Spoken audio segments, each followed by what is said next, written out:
Evening. I'd like to call to order the Groton Board of Education Committee of the Whole meeting on Monday, May 19, 2025 at 6 p.m.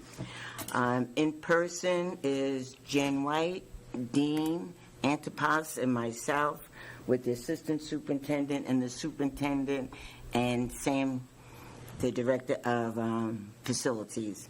Online is Matt Schulman, Ian Thomas, Adrian Johnson, Mike Whitney, Jay Whitloff, and Matthew, and Andrea.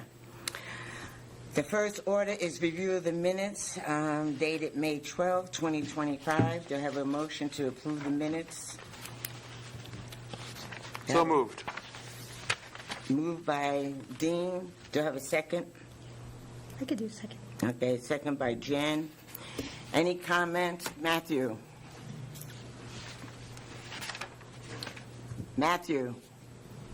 Thank you, Madam Chair. With regard, item 3, informal vote on proposed reductions, I know what we did, and the presentation is accurate, but it leaves room for somebody who's not familiar with what we did to misunderstand, in my opinion.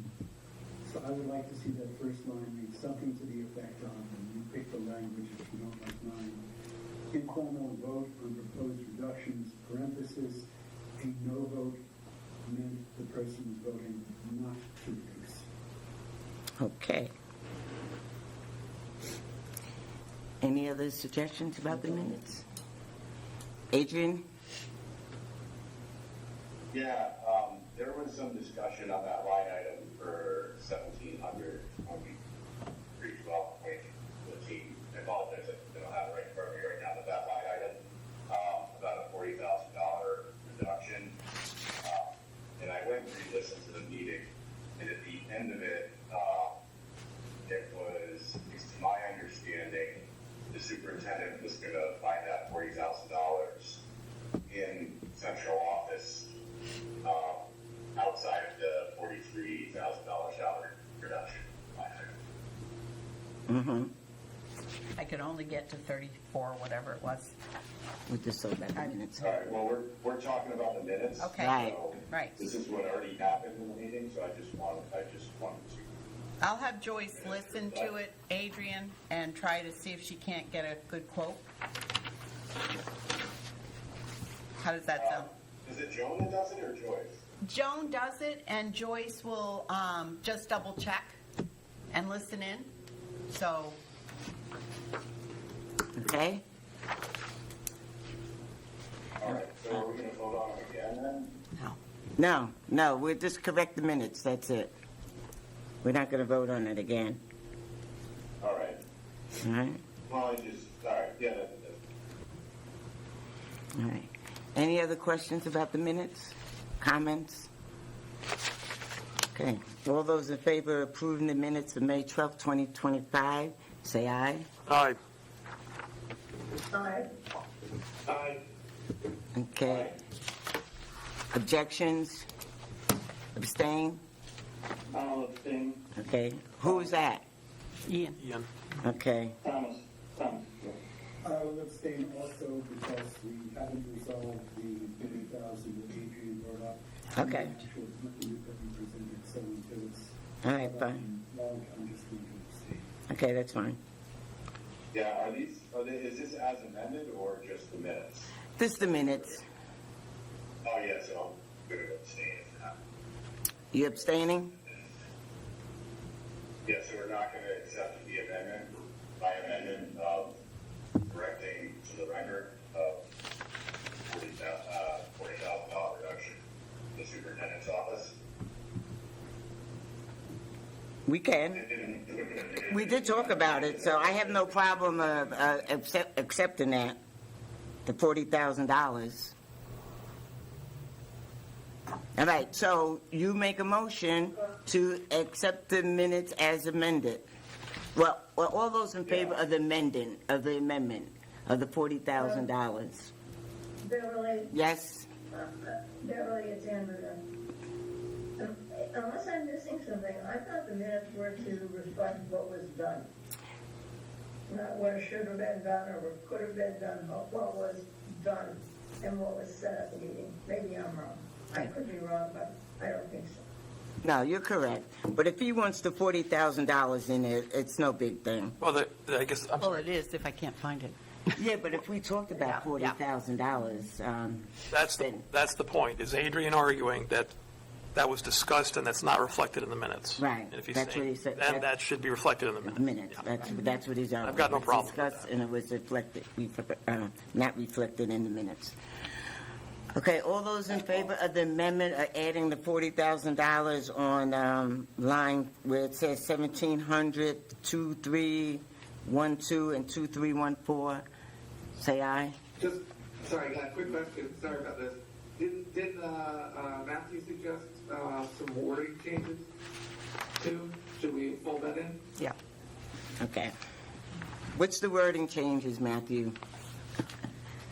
I wrote them down. You wrote it down? A no vote means not to reduce, so to define it, so that anybody reading the minutes would understand what that meant.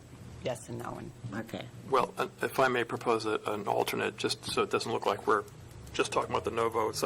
My notes say yes equals pro-reduction, no equals anti-reduction, or yes equals in favor of reduction, no equals not in favor of reduction, however you want to phrase it. But that way you've got the yeses and nos spelled out. Kind Right, of yes. redundant, but yeah. Yes means to I remove, agree with Dean. no means to, Yeah. You could put parentheses, yeah, yes equals reduce, no equals keep. keep. Yeah. Excuse me, you want Dean's explanation of the votes, as he stated, reflected in the minutes. Yes, that's Yeah, what they want. I suppose between reductions and the colon, Yeah. you could put that in parentheses. Just a short note. Yeah. What does it mean again, Jay? yes equals to reduce. So, Joan, you have that? Yes means reduce, no means That's keep. where he's talking from. Oh, yeah, where it says That- informal vote. Matthew, hold tight. Dean's talking. Raise your hand. Sorry, Go ahead, Dean. I'm not raising my hand either. So where it says informal vote on proposed reductions, colon, I would just, between reductions and the colon, put something in parentheses. Okay, it's not in my copy of my minutes, so Joyce must have Oh, that statement, so I have to talk to her. right. I'll help out, Joan. Thank you. All right. Okay, now where were we? With the addition to, that Adrian was talking about, where is that line? It's the second page, Yeah, and it's where it says, the line that says 1700. This one. I see, literally, so the Yeah. third page in a way, yeah, So where it says 1700, 2312, right, exactly. 2314. So Adrian wants a note in there saying we discussed the requesting, or we voted to request, however it went down, Right, asking the the superintendent to look for $40,000. 40 or whatever it was, yeah, okay. Okay. Yeah, I've got no problem with this, and I do recall a discussion, so I've got no problem with it. All right. All those in favor of the amendments, say aye. All right, Opposed? Let me write this down. Thomas abstaining again. Was not present Okay. for the meeting. courteously.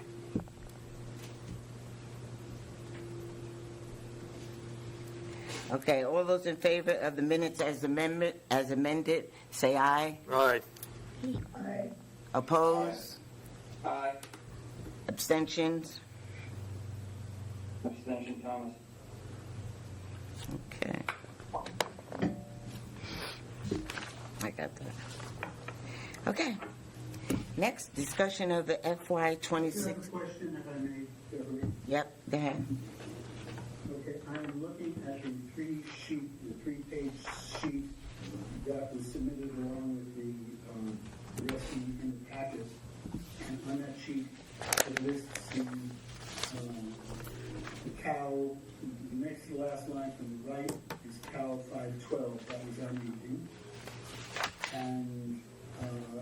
shows for central office 43,350. But at that meeting, in the same divisional, we agreed to add another $40,000 to that. So that would make it an $83,350 reduction. And obviously, we He's can discuss confused that with this this evening if you want 40. to change it again. But that does change the entire balance of the sheet. Go ahead, Jen. Matthew, and somebody else could jump in too, but if you look at the last column, there is the 43,350, and then the superintendent was asked for 40, but was able to get 34,224. So I think that's sort of like your 80 that you're recalling. At least that's how I'm remembering We're it. close to. Or close to. So Jen, where does the 34? It's sort of like, it's like in the middle of the last column. It's where the 1,700. 1,700, yeah, with the 1,700, 2312, function code 2314. Do you see that line? You see it? It's like in the middle, right above the truck, the 75,000. The document I have that I'm looking at doesn't have any indication of function code. No. Like if you look, if you go to the last column, there's a 75,000 for the truck. Look above it. There's like a 34,224. Do you see it? I see that. Okay, and then if you go down that column, I get it. Thank okay, you very much. perfect, great. For correcting me. No, we're good. Ian?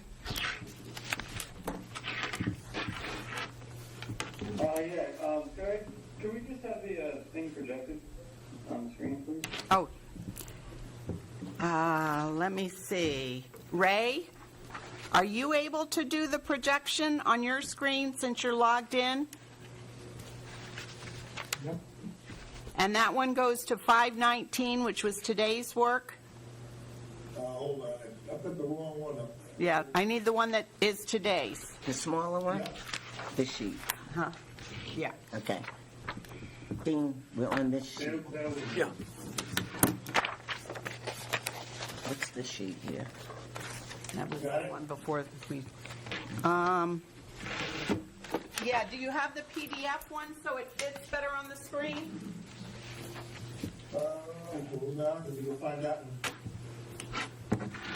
I mean, it's okay. It's just got the stuff on the side. And I guess if we made it a little bigger, it's I mean, this fine. looks fine to me, and we can make adjustments Okay. in real time if we want to. I mean, this looks great. I like it.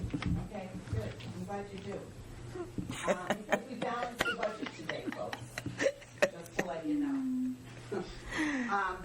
I wanted to start with, there were a couple things that we did, that questions that the board has asked. I talked to Adrian. I wanted to be very mindful of some of the questions board members had been asking, and really the mission of keeping our budget focused on teaching and learning and students as the most important thing. So I did some legwork with the class sizes. You see the preferred class size document came to you along with the class sizes, and Beverly had asked the question, without naming names, because it's really the retirements that, we're taking the FTEs from, but we're replacing teachers that we have. We're not losing any person. But you can see that with class size, CK has still 19 in a class in that grade 1. CB in 2 grade levels still has 21, 22, and 3 and 5. Mystic River, we had to add a class, so one of the negative ones balances out with one of the positive ones. There's my middle school math for you. And then Northeast has a 5th grade that has 23 per class. And then Thames River has 21 in their 3rd grade. But those are all within the parameters of the maximum size that the board has had this sheet really since I got here in 2014, and it hasn't changed. So these are very viable numbers. So basically, we have a savings of 4 FTEs. We can discuss it later, but I just wanted to outline some of the changes that were made or the things that we've given you. The other thing was that we looked at adjustment of town pension and workers' comp. Ray did that today with John Burt to get accuracy in the numbers, so you see that highlighted. In addition, we also, Wait. On workman's comp line on my sheet, I see nothing. so this was this one that I just gave you. Workers' comp was 61,000, Okay, mine- 315. Right And down then, here. and Okay. then $240 for adjusting work. I guess the town pension was $61,315, and the workers' comp was $240. Okay. So I know that one of the areas that I really have been working closely with Matt and Mark is a co-op swim team where we really, as Groton Public Schools, we are hosting it, so we have been paying for everything, and we've reached out to our partners. Mark, are you on there, Mark Romano? Because I know you've been talking. This is Mike Whitney. What version of the tracker are we using? Because I thought you sent something out at 4:44 today, but it's still, as far as I can tell, still has zeros in the workers' comp. Must have been missing something. Yeah, the workers' comp on my sheet, it's all the way down, sort of like to the bottom, and it doesn't say workers' comp. It says, it does say adjust workers' comp, and above that says adjust town pension. Do you see it? It's in highlight. Tell them it's. Yeah, that's why I got confused too, Mike, because it wasn't on the workers' comp line up above. Oh, that's why. Yeah. Oh, okay, so we're Sorry. still, I just want to make sure I have the right version. Yeah, you got And it. are we just going through the numbers first and then discussing? Yeah, I just wanted to highlight some of the things that we worked on, Mike, for the changes and give you kind of a rationale, and then we can go through it however you want. I just wanted to Okay, thanks. outline.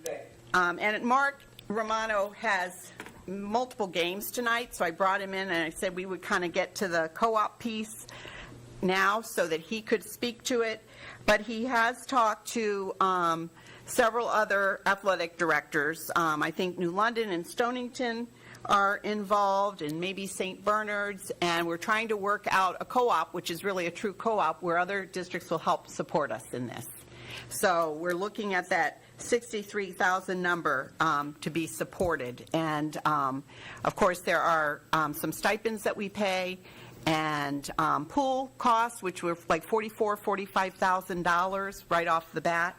So I think we might even have a partner that has a pool that would not cost us anything. So that would be great. So Mark, did you want to speak to that? Because I know you've been in conversations. And while it's not set in stone, our goal was not to eliminate, a team, but to get support in these co-op teams that should be afforded by, partners with us. So that's what we were working on. Yeah, no, our goal is to try to work this out some way, somehow, some way. There are multiple teams involved, multiple seasons. So we're still kind of working through that process right now in regard to, numbers, wages. There's a whole bunch of things that go into it. So hopefully, in the near future, we'll have some more clear-cut answers as to, where we're going to be. But You had told me that there are two seasons, the boys' seasons and the girls' season, and I kind of remember you saying the number was 5 Fitch Falcons on the team, but then of the boys, but the others were New London, Stonington, and St. Bernard's, I believe, to form the whole team. yeah. So each season has a different co-op. Obviously, the fall season's a girls' co-op, which comprised of Stonington, Fitch, and Wheeler. And then the boys' season is the same schools, but the numbers, Stonington, Fitch, and Wheeler vary. So, we have 6 returners on each boys' team, each girls, and each boys' team. So that's kind of where we're at in regard to the numbers. So did you say Stonington for the girls had like 9? And I can't remember how many Fitch we had from Fitch. 6, okay. Stonington had 9, Fitch 6, and Wheeler 1. Okay. So, Mark, is this still in the works, or is this a done deal? No, I think it's, there's a lot to be worked out, so I wouldn't say it's a done deal. But, we're trying to figure this out. Without losing a team. So we can't count on this reduction then, if it's not, Well, we're going to have to count on it one way or the other because of the numbers. So our goal is to continue a co-op, but have others support us in it, so we're not paying the 63. so if they don't support us in it, how much would it cost us? I've also reached out to, Avery Point to try to renegotiate and look at the pricing for that. There's other avenues that I'm trying to work out right now, but, we will have some form of resolution shortly. All right, I'm going to have a hard time with this if it's not really a done deal, because this is a maybe type of reduction. And the other question is, where would they go to practice? Right now, they practice at Avery Point, I think. Right. What are you proposing? Are you proposing they still go to Avery Point or go somewhere else? I think it would depend on, where we land in a sense, and what that looks like. I mean, potentially it could be Avery Point. There's another new community pool opening up in New London. That's a possibility. Ledyard has a pool. There's also a possibility there, along with Waterford High School. So like I said, there'll be, some movement somehow, some way. It's just not clear cut yet, definitely what pool we're going to be at or whatever it's going to be. Ian, you have your hand up? Yes, thank you. Thank you. I just wanted to align my comments with you. I'm not comfortable supporting this unless we have a firm plan in place on the other side. Thank you. And then that goes with all your questions. You were basically asking the same thing I was going to ask about the pool, the access, freedom of movement, and all that stuff. We need a firm plan in place. So to that end, I would just ask the superintendent and the admins to, what's the plan B? Like, if we can't get that deal done in time to make this adjustment, then what's our plan B to find a similar saving in another area or areas that would compensate for this, so we keep our program going until such time we get a co-op set up properly. Thank you. Answer? No Well, I know that there's definitely going to be a reduction no matter what. If there is a nominal $20,000 we have to cover, there could be stipends that we're not using. We've actually looked at a few that aren't running, different sports that aren't running now. Or you could do, non-lapsing funds. We are expecting to have some non-lapsing funds. So, we could cover it that way too. But we are expecting to take either the full reduction or most of it because of especially with the pool cost at $45,000 that we wouldn't have to accrue. Mike?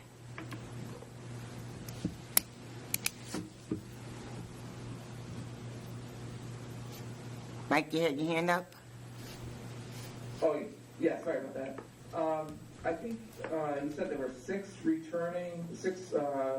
girls and six men returning for each team. But how big is the team? How big was the team this year? Not just returning. Mark, do you have that number? Yeah, this past year we were in the low to mid-20s. Okay, so that's a full-size team, right? In both of them? Both each? The girls' season. The boys' season we were at, I'm trying to remember off the top of my head, I believe it was 15. But that's with the other schools participating, right? Correct. Yeah, so that's all 3 or 4 school districts that are in the co-op. How many people from Fitch? Yeah, we have a co-op. Yeah, how many from Fitch then? How many from Fitch were participating this past year? Just give me 1 second. I'll give you the exact. Is that your question, Mike? How many Fitch students? I didn't think we were a co-op yet, so maybe that's... No, we're definitely a co-op, and they have to go through CIAC to be able to do a co-op. So we're a co-op now? We are a co-op. With Stonington, New London? Yes, but the other districts don't pay, and we are working, a lot of towns are doing this now, where they're asking for other districts to take care of their share. Right. And so last year, our total number on the boys' side was 13. And then the number on the girls' side was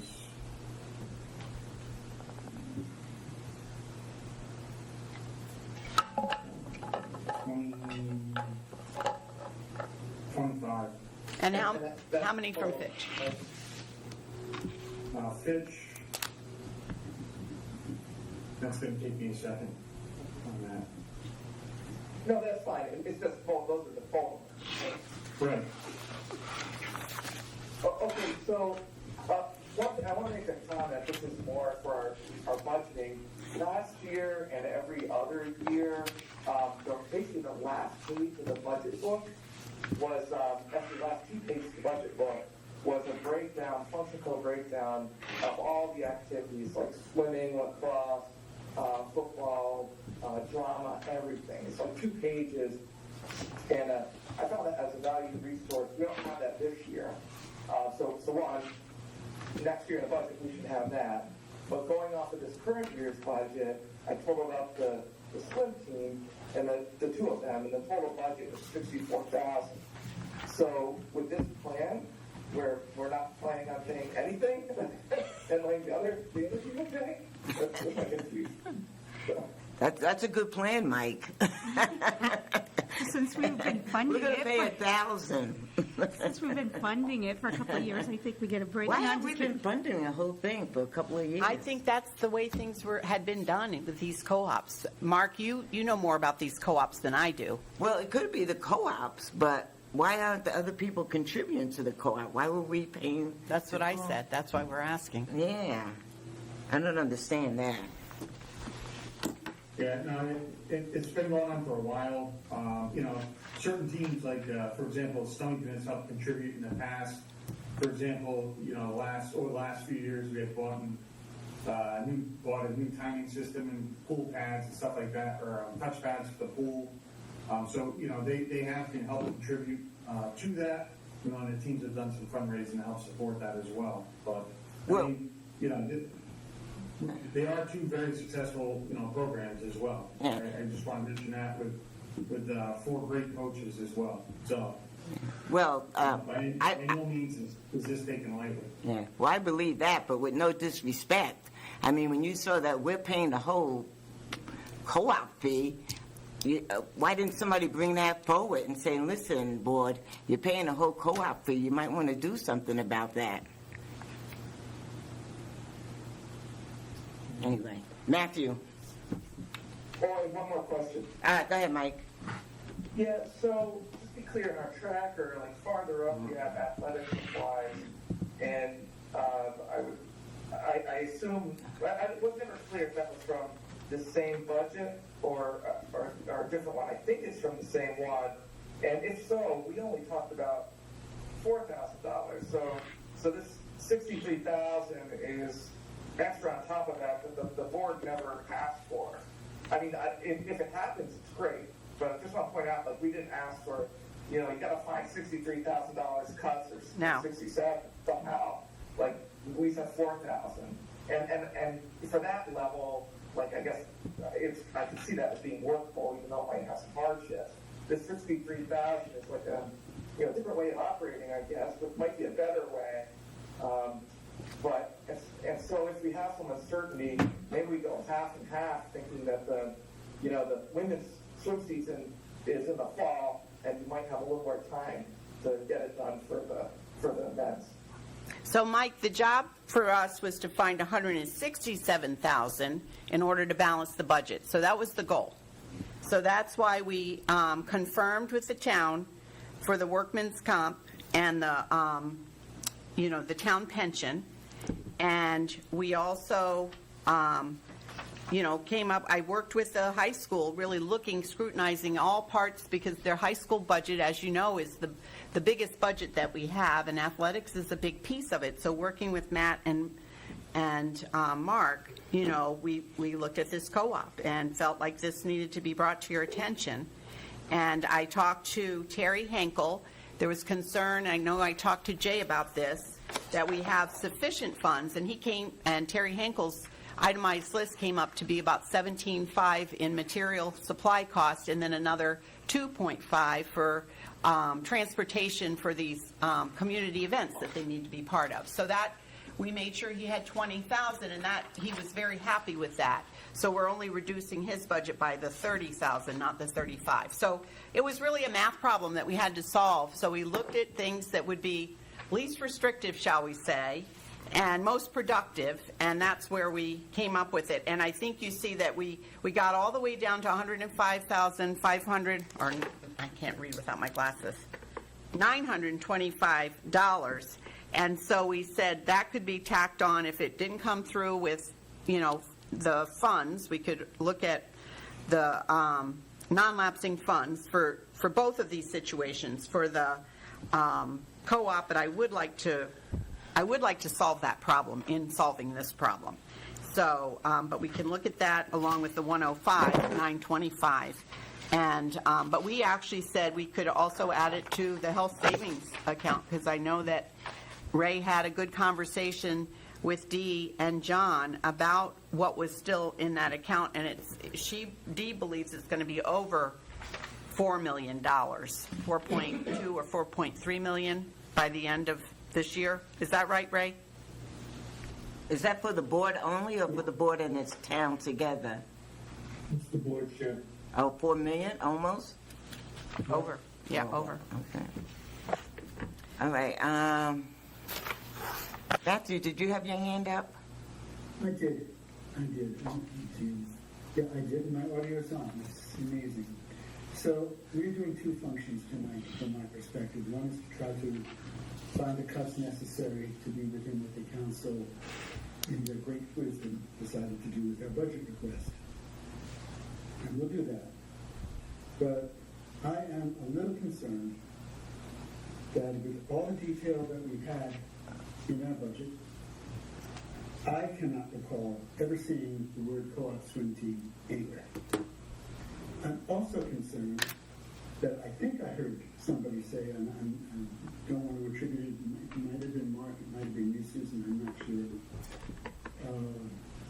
that we also could be looking at stipends, because there are some sports that aren't running, and we could use that stipend money. And I'm just, I guess my first question is, did I hear that correctly? Yes, you did. Yes, because we were digging deep, Matt. That's what we did. We really examined it pretty carefully. I mean, it was... With great respect, I disagree with that assertion. If, given the status of our budget and our needs, where we're scraping everywhere possible, Right. how we could even get to the point of having unfilled positions that are still budgeted for, it just shocks me. It is what I think is part of the assertions that the council made, that our budget is, I don't think it's opaque. Matthew, let me explain something. If we have kids who don't sign up for a course, then we're not going to run it. Susan, you're interrupting me. If we have a sport, tiddlywinks, whatever the sport is, and we have a coaching stipend there for a cost that's in there, and we're not running that sport, why wasn't that cut out long ago? So we might have been able to reduce the cut to music, or reduce the cut to athletic supplies, or reduce the cut to arts by getting rid of that which we clearly didn't need. It is not our function tonight to do that, but I really am begging this board to let us really get a breakout of item and sub-item. There should not be any item that we come up to the last minute and says, oh, we found this. It's too late. We need a budget from the get-go that is complete. Thank you. I am disappointed. Okay. I would like to explain, Matthew. Just like courses sometimes run and don't run in a semester or a year, the same thing can happen with sports. So there were a couple sports that didn't run last year because the kids didn't sign up for them. So I can't explain that, except that just like a course, it might not run at that time. So the stipends weren't needed. So it doesn't mean that they won't run this year if we put them out, but we were looking at those that weren't running just last year. So, I mean, we were looking everywhere. So, I'm sorry you feel that way, but this team has worked very hard, tirelessly, to try to really get to an excruciating $2.4 million cut. And I thank you would be better than I'm disappointed, but that's just how I feel. Ian, you have a question? Yeah, please. I just wanted some specifics here. There's been a lot of, I mean, you're saying sports are running, but which ones are not running or haven't been running? That's what I think I was hearing being asked. And I think it would help out a lot to get very specific. And also, I wanted to circle back to the ROTC thing. You said you received an itemized budget from Mr. Henkel? That's right. Not Engel. Was that No. Henkel? Terry Henkel. Yes. Henkel. I said Henkel. So, Yeah. did you receive that? I asked for that. And I think other people asked for that too, just to get a look at like what it is, they really need to spend on. Yeah, but Ian, that's operations, That's my Ian. job. Would be to You can't say what he puts on his list. I just want to know Okay. what it is, like specifics. Like I think we've been dealing, some of the frustrations, at least for me anyway, is that we don't get specific answers to questions. We want to know the nuts and bolts of how a thing works. Please share that with us. All right. And what we did with Quint and the IT budget was that we basically said, show us a prioritized list. I thought that was a great model of how we can handle, tough situations within departments where we gave us a very specific itemized list. He prioritized and he gave his preferential, okay, these are the high priority ones that we must have, the kind of need, and then the more or less wants, and then also we could structure the purchases over time. He had a plan, and he was given the forum or the platform to present that plan. All I'm asking is equal treatment across the departments. Like, let's get specific. Let's get into the nuts and bolts of the thing, and have department heads give us prioritized, itemized list. If there's itemized list, let's have a look at them. A lot of the stuff that I'm concerned about is that I just don't know exactly what it is you're talking about. Well, I trust Lieutenant Commander Henkel to know who his students are for next year and what he needs in uniforms and equipment. Great. So once you send the... So he gave me a number with a list and said he also had, transportation costs. So that number came out to $20,000. So that's what we would do. That's what he is getting. And he was very satisfied with that. Mark, can you tell us what sports didn't run this year? Sure, it was middle school wrestling. So to kind of give you a little background on it, we did an intramural wrestling this past fall to try to get more interest up for the program. It started, we ended up with about 9 or 10 kids, and we ended up with 3. Knowing that heading into the winter season, which is when wrestling, when the season is, we felt at that point in time we couldn't run a wrestling team at the middle school because we didn't have enough participants. That's really it. So that's the only sport that did not run this year, even at the high school? Right now, all high school sports ran. Okay. Yep. All right. There might have been another middle school sport because the kids are in a town league, so that they weren't interested in the school league, I guess.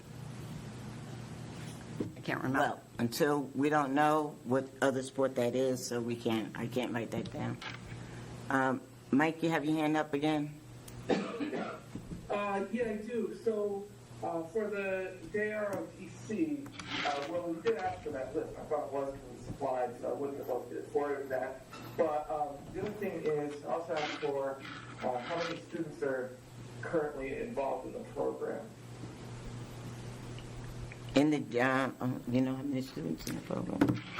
30-something, but we're not done with registering. There could be other kids who join beginning of the year. And we'll get the list to you in board packet or online by email, okay? And, well, and then my other question, well, I got two related questions on this subject. This current year, they had a $50,000 budget. I'm not exactly sure where that was in the budget, but I know it was put in. Has that been expended? What portion of that has been expended? Ask that question again, Mike. Well, there's 50,000. So this current school year, last year's budget process, I know $50,000 was approved for JROTC. I'm not really sure where it is specifically in the budget, but I know that was the case. What were the expenditures this year? Is there still a lot of that money left over? Is my question. And what are expenditures this year? I thought this year was the first year that it was in the budget. No, it was first year it was in as a code, like you guys last year, whoever was on the board, Next year it's- approved $50,000 sort of as a line item last minute-ish. I'd have to find out from I Ray. don't remember that. You'd have I to don't do a remember report. that, Mike. I thought this year was the first year that we put money in the budget for that. And it's not JROTC. Jay always tells me we call it by the wrong name. I thought this. We did do something. Ian, could you wait until I call on you? That's not accurate. Ian, just wait till I call on you, please. Yeah. Okay? Okay, so then let me finish up. I wasn't on the board, pretty sure that was the case, but regardless, can we get how much that program has expended for this current year? Yes. And then the other thing is, even if you don't give us the specific list, you have it, Susan. Yeah. How much of that, roughly, that 20,000 was transportation? 2,500 out of 20,000. Okay, so. And that's both during school and after school for community events kind of thing.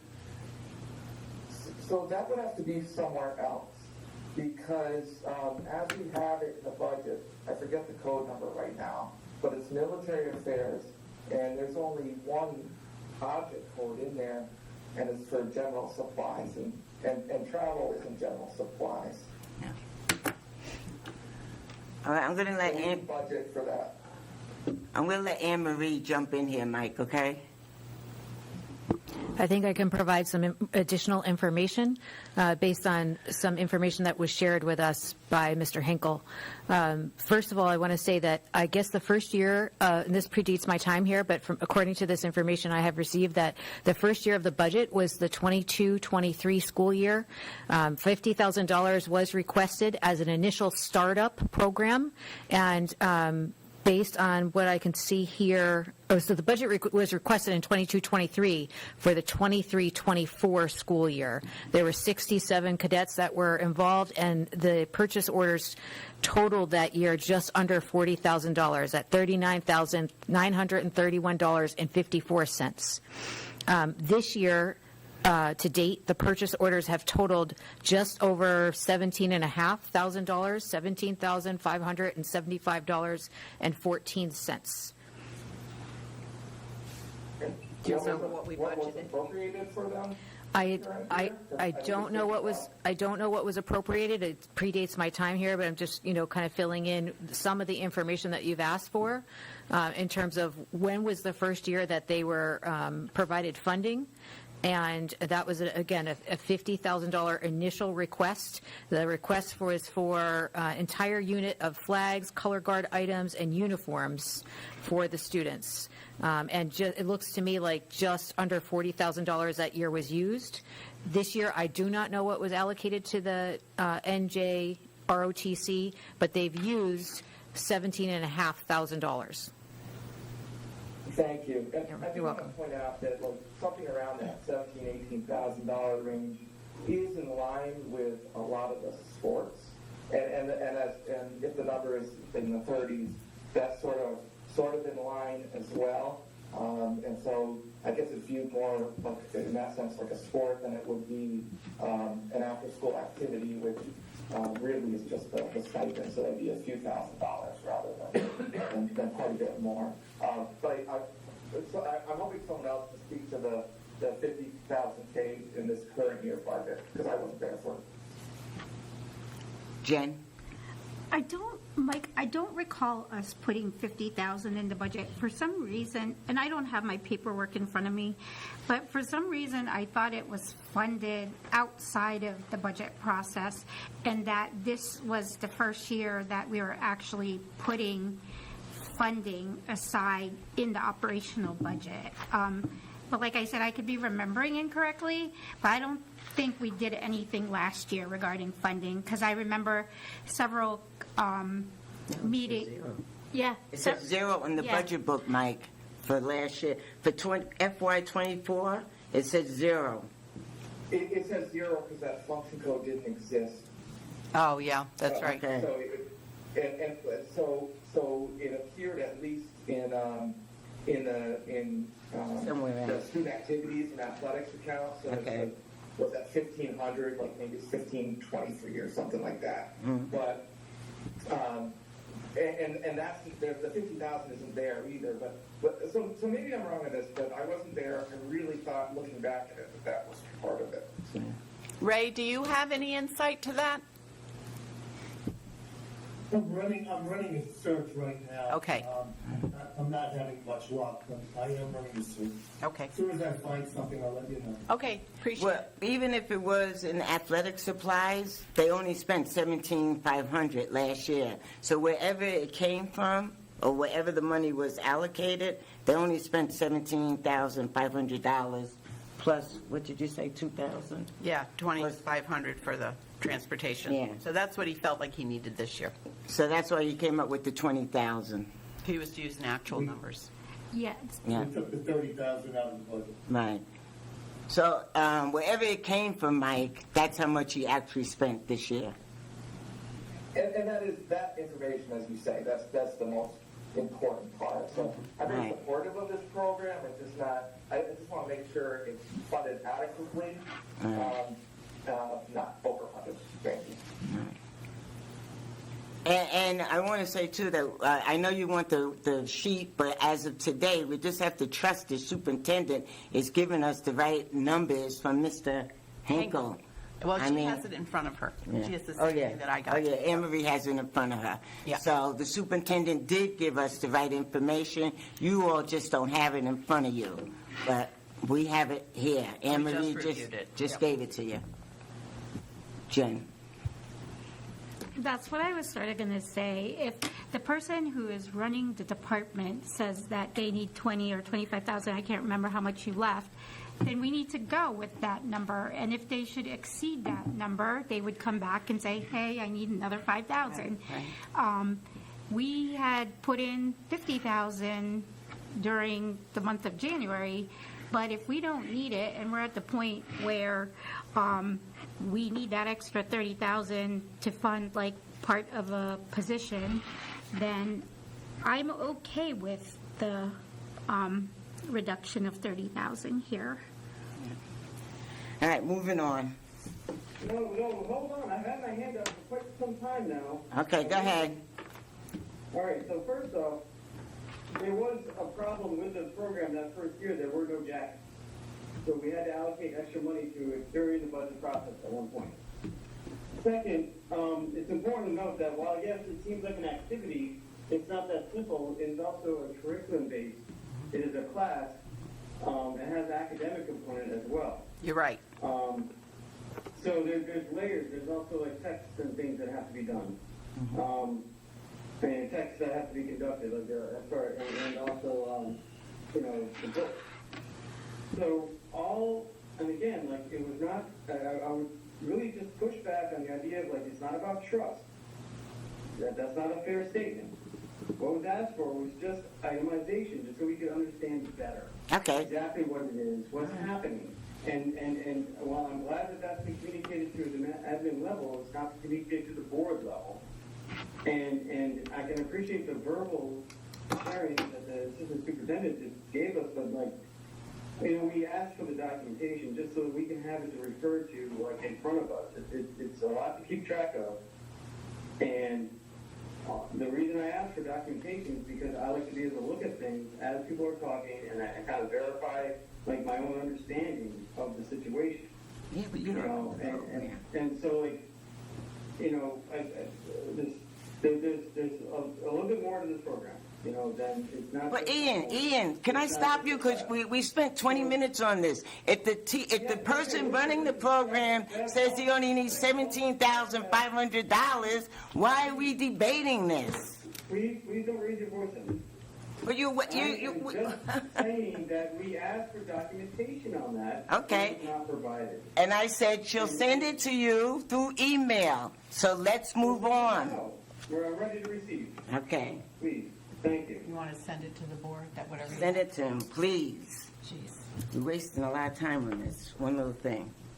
So all in all, we were able to take that 167,000 that was still outstanding and reduce those few things that I just reviewed with you.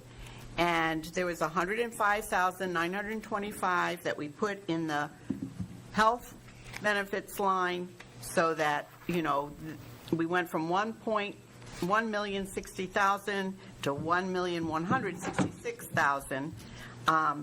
And like I said, that 105 can be put there or potentially through non-lapsing funds taken care of.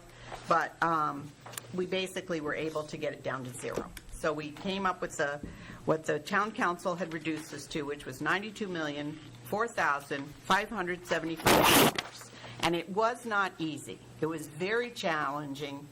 And like I said, we were looking at every area we could, listening to what the board had made suggestions about most of the time, but I couldn't get the 1700s down. I mean, Anne Marie and I, our budgets had been reduced quite a bit, and we couldn't go any further than that. So we were able to come up with 34,224. We got as close to it as we could. So, but we were able to do what we had to do.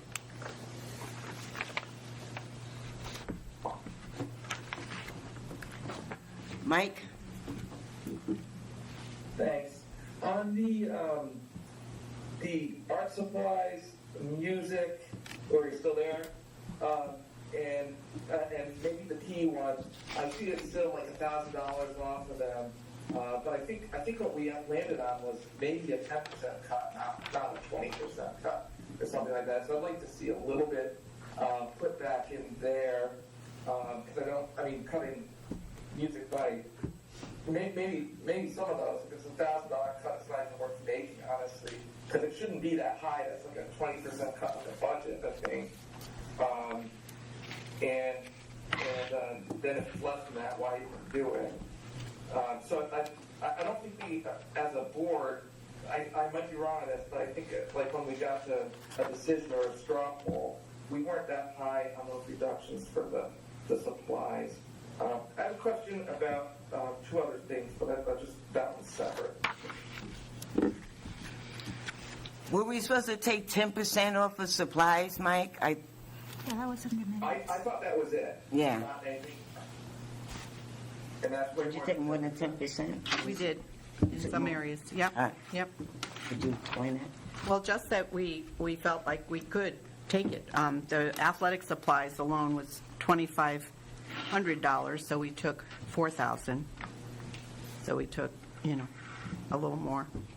I had talked to Mark about that. I had talked to Matt, but, certainly if there's something outstanding, they have an entire high school supply budget that is probably the highest supply budget, in our district, that they could, certainly take from other areas if there was a specific need. So on the music supplies one, so that's for the high school, I guess mostly. I guess It's 6 through 12, yeah. That one, I think the current budget was $5,000, and now we're reducing it by $1,000. But I don't think the board ever said that. And so like there's a board column, that second to last column, that doesn't reflect what we talked about. But okay, but I'd like the final product not to have that 1,000 either. I'm most knowledgeable about the music supplies part, and I believe if you look at the music program, you'll find that students are sharing instruments, and then some instruments are kind of broken quite a bit. So I really think they could put that money to good use. And my guess is, so I guess for me is I know we're targeting different areas, but to hone in on these few supply areas and take like a 20% or more hit on it just does, it's not equitable. And that's hitting music and arts, which is every bit as important as sports and activities too, right? So Music, art, athletics, and PE. yeah, and I think even the PE one is that's another 5K one that takes a really tough hit. The only one that's 10% or maybe a little less than that is the athletic supplies, because that line item I think for this year in the budget was $58,000, and so I guess that 4,000 is less than 10%, but the other ones are really getting hit, and things do scale like that, right? Like it's hard to absorb a 10% hit. It's way harder than 20% or 25%. So I'd say for the hardship that it would cause those programs, it's not worth it to find basically $4,000 if you go for art, music, and PE supplies. Maybe combine it and get 1,000 from all of them. Might not be worth it. And I don't support the large cut. You want to go back to the 10% or what? Yeah, the weird thing is the 10% never really appears, right? Like, I think that should be column H. But it just got kind of, those two lines, the G, H, and I just kind of match all the way across. And I can't see the column headers, but I think that aligns with one of those. Maybe H is what we came out of the meeting kind of thinking about. But for me, it's the I column that matters the most, right? Like what we're actually doing, and I'm saying those are pretty steep cuts for arts, PE, and music. Okay. Dean, and then Adrian. Yeah. So Sam doesn't get a new truck. Maybe he's got another truck that he could sell, and that way we could raise the money, the $5,000, or that way. We can't be down another truck. Just trying to think outside the box here. That's it? Yeah, that's it. All right. My contribution. All right. I kind of agree with Mike on this. And to go back and look at the meeting minutes, it says art, music, athletic, JROTC, PE, 10% reduction for the supplies. So that looks like, and that was my recollection. I thought it was actually supplies, like the entire school or middle school and high school. No, I think it was just those that we have here. Yeah, but it does say 10%, and that's what I remembered as well, because we voted on official vote, but on supplies it was 4 noes and 2 abstains. No one was in favor of those, what seems to have been carried across on the sheet. So you want to go back to the 10%, I take it? Well, we should just go back to what we voted on. So the 10%, Well, I we think. vote on it, but the superintendent, her job was to find where the cuts could be made. So, then she comes back with her cuts, and so we might say, okay, even though we voted on that, that's fine with us. But we're saying, you and Mike, and I don't know who else, saying, no, we're not, you want to make those cuts, but we're not fine with those cuts. We can want do to the stick with 10%, and then the extra few see what I'm saying? $1,000 can go. I see what you're saying, but 105. we seem to be spending a whole bunch of time on $4,000 again, Yeah. just like we did last week, when if it had said the new number that we all kind of agreed on, we could have just skimmed through this. So we're spending a lot of meeting time on a very small amount of money, and We'll go back with the 10%. it says what it was. We'll go back with the 10%. We'll go back with the 10%, and the extra money will go into the, I mean, that would be a Health different benefits. discussion. That would be a discussion where the board voted to reduce to 10%. We really feel we need to come back up, but that's not what was represented in the Okay. paperwork. So she'll go back with the 10%. Okay. Ian, Jen, do you have anything? Are you going to share this with anyone else besides us? Because I think, and it's a moot point at this point, but column C, right, there's 860,501, that's on the NJR OTC line, which shouldn't be there. Wait, So- I don't know what you're talking about. So if you go to column C, right above the first 2 million total, there's 860,501. I don't think that's the right number there because going across is 30, 35 for, I just shifted it down. We added these in quickly today. okay, just in case you're sharing it with someone else. Okay. I'm glad you know what she's talking about. Where are you, Jen? Right here. Yeah, Right yeah, here? yeah, yeah. Oh, so that should have been in, Okay. Attached to Yeah. JR2C, and that shouldn't be there. Oh, no. Yeah, that's why I'm saying, like, if this is going to go beyond Yeah, us, thank you. like, I don't want anyone thinking that. Appreciate that. You're welcome. But, I mean, at some point, we as a board just, and I know it's tough, and this is just a budget. As far as I can say, the budget is obsolete the minute it's approved anyway, right? Because we need to do, like, reforecast and forecast. So if we make art supplies $2,000, but something really important comes up, we always have an opportunity to do a budget transfer. So for now, I would like the board to consider just leaving the numbers as is, and then as those organizations need additional funding and other areas don't, we'll transfer it at that given point in time. But why, like you said it, why are we worried about $4,000 at this point? Thank you, Jen. That's what I tried to explain, but you did a much better job. Thank you. What, would you like to make a motion to accept the cuts, or? Yeah, okay. I would like to make a motion to accept what was proposed on column I for $2,357,075 to get us to the board, to the town council and RTM proposed budget of $92,004,575. Do I have a second? I'll second for discussion. Okay. Now's when we get to talk about it.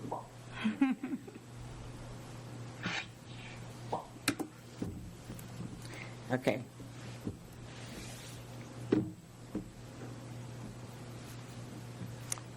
Adrian? all right. So we were given a sheet of class sizes. Just a point of order, my hand's been up for over like 10 minutes now. Well, I'm good with waiting for you. Go ahead. Yeah. Bill, go ahead. Go ahead, Ian.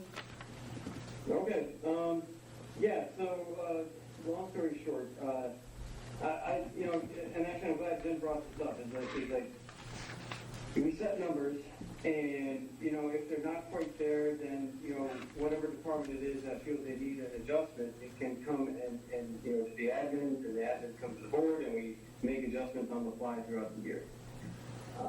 I am not in agreement with pretty much any of this process. Ever since we got on the tracker for round 2 here, I sent out an email to this effect. I think we need to take a broader base approach, a more equitable approach, look at every function code, you know, and variable percentages here, there, and everywhere, depending on the situation. And the board should just, you know, vote on the numbers that we believe are the best that we can determine at this time. And if the administration needs to shift money around, well, we have a procedure for doing that. And other than that, then, you know, I don't feel like we're giving a good look at the thorough budget here. There's areas that are not included in this tracker, that every time we try to lean that direction, we are directed away.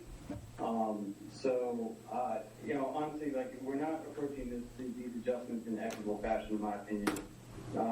So I am not in support of the number as it's set now, and, or any of the numbers or any of the approach. So, you know, I would refer people to my email and encourage us to take a reset on this.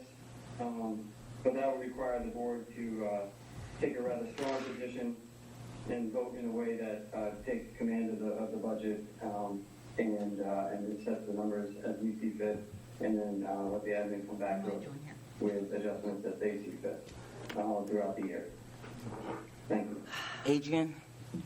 Yeah, I share Ian's sentiment with some frustration. I see we're given a list, and there's only one possible way in the list that we're given to get to the reductions that we need to get. Like, there's no other options. I mean, last year we had talked about cutting adult ed with something like $200,000 or something in savings. So there are other options. We are just not talking about them. We're talking about one path to get to $92 million. And I asked for other options, and I don't see them so far. So I can't support your motion, Jen, because I feel like each individual line is very important and needs discussion as an individual line. So I feel like this is a false choice. We're given a yes or no on a very big cut with no other options. So that being said, I was going to go back to, so why, when we're talking about average class sizes, why is it 20 in K and 1, and then 23, 2 and 3, and then 25, grades 4 through 12? Why is the difference in class sizes? That's the maximum preferred. Well, why? Well, the board had decided that. I mean, there must be a reason, though, right? It's because younger kids are harder to manage, correct? It's harder to make that. How many kids can fit in a classroom? Well, we don't have any problems with 26 kids in a class, right? We're not talking about that. But I think an effective classroom in the reasons those numbers, I'm guessing that the board made these decisions a long time ago based on you can't have a kindergarten class with 25 kids in it because it is hard, because you've got a lot of other dynamics to get through to be an effective teacher to those. So these numbers here, just by the way they're set up, show that we need smaller classes for the younger children. And We don't have the money to put 14 in a class, K through 2. I didn't ask to put 14 in a class. Did anyone? All right, can I finish? All right. All right. So we are running, I was just trying to come up with some numbers. We spend, it's like 18,000 something per child at Thames River, and then we spend like 22,000 per child at Fitch. We average out at 20,000 per child. But it largely goes to the high school students, and we are leaving the elementaries high and dry, in my opinion, by pushing class sizes because we can.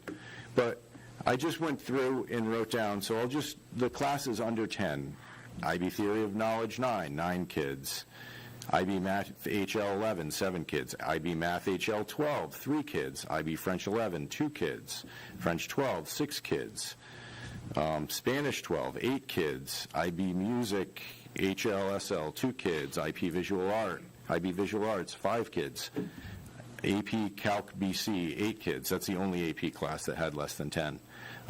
But why are we running a different standard? And those classes could have 25 in them. And actually, when you look at the AP and IB, when we split up, when we have 24 kids, a lot of times we'll break that into 2 classes of 12, which we did in a couple of IB classes and an AP class.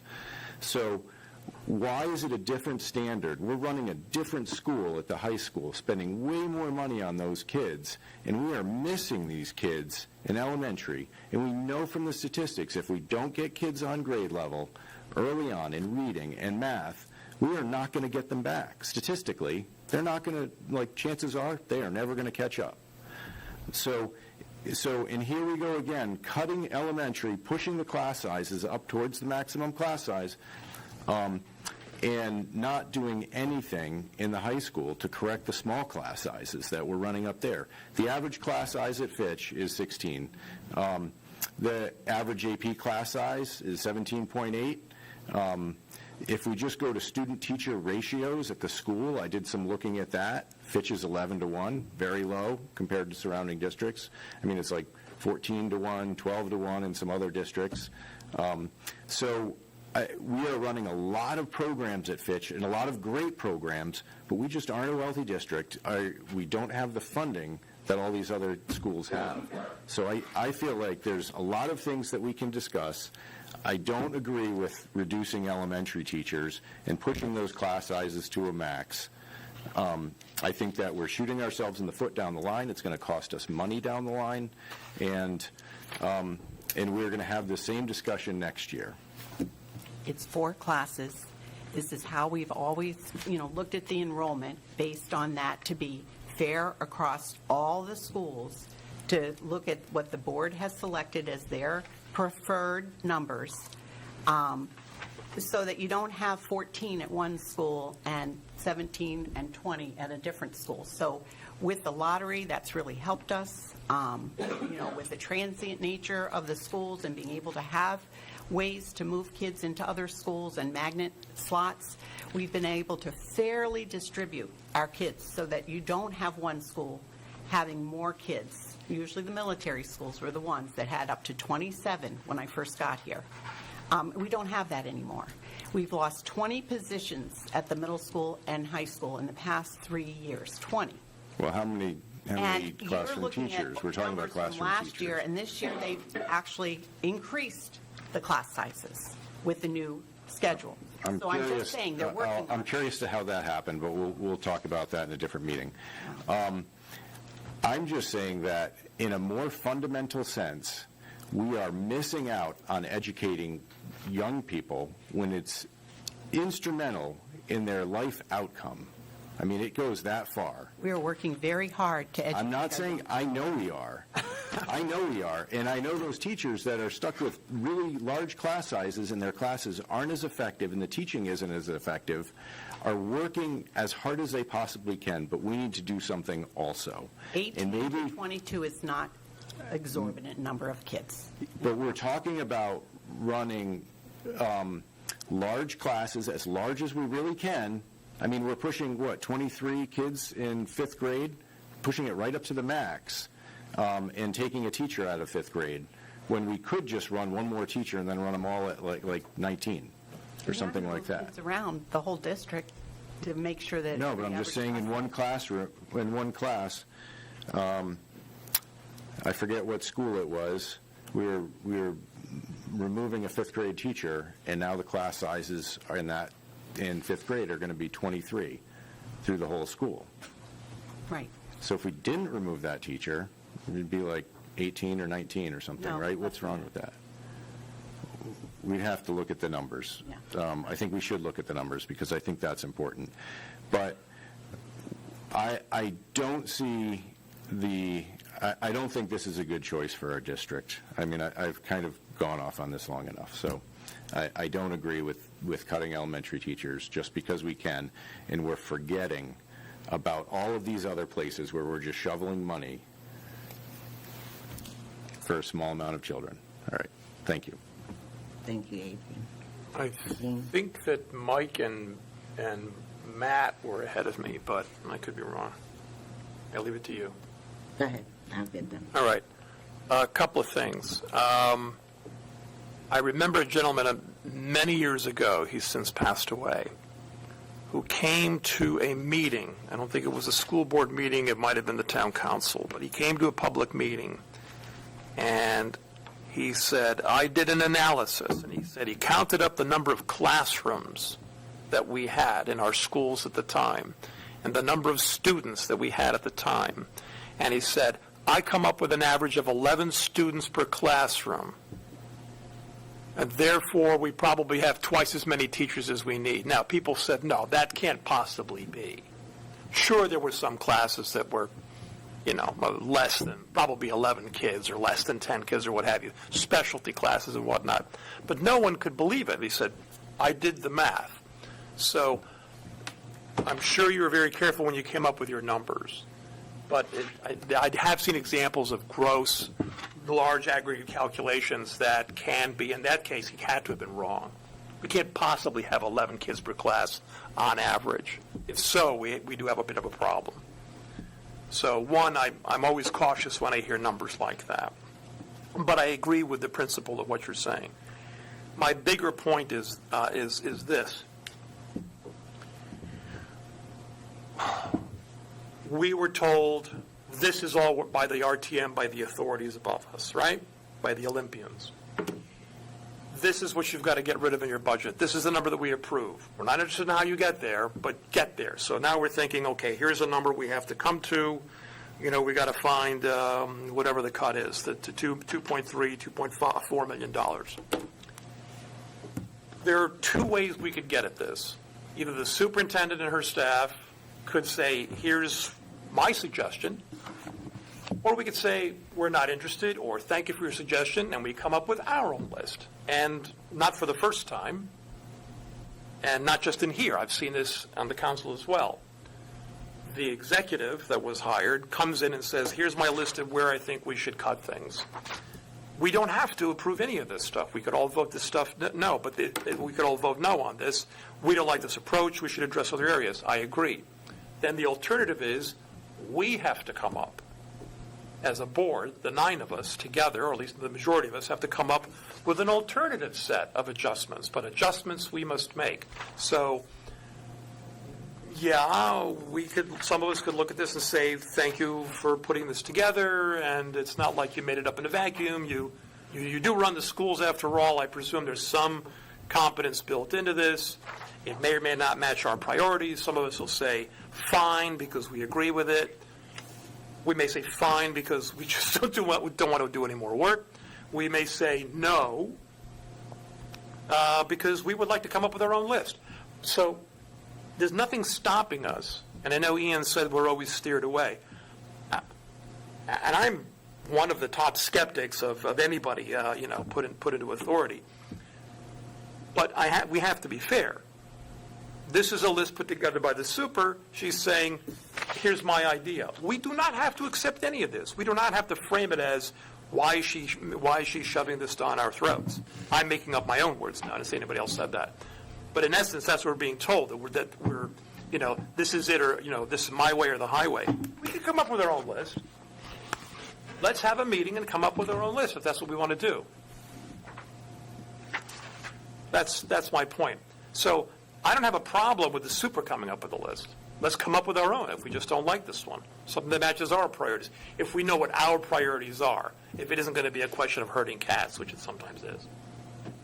So I've got no problem considering this. I've got no problem considering somebody else's list.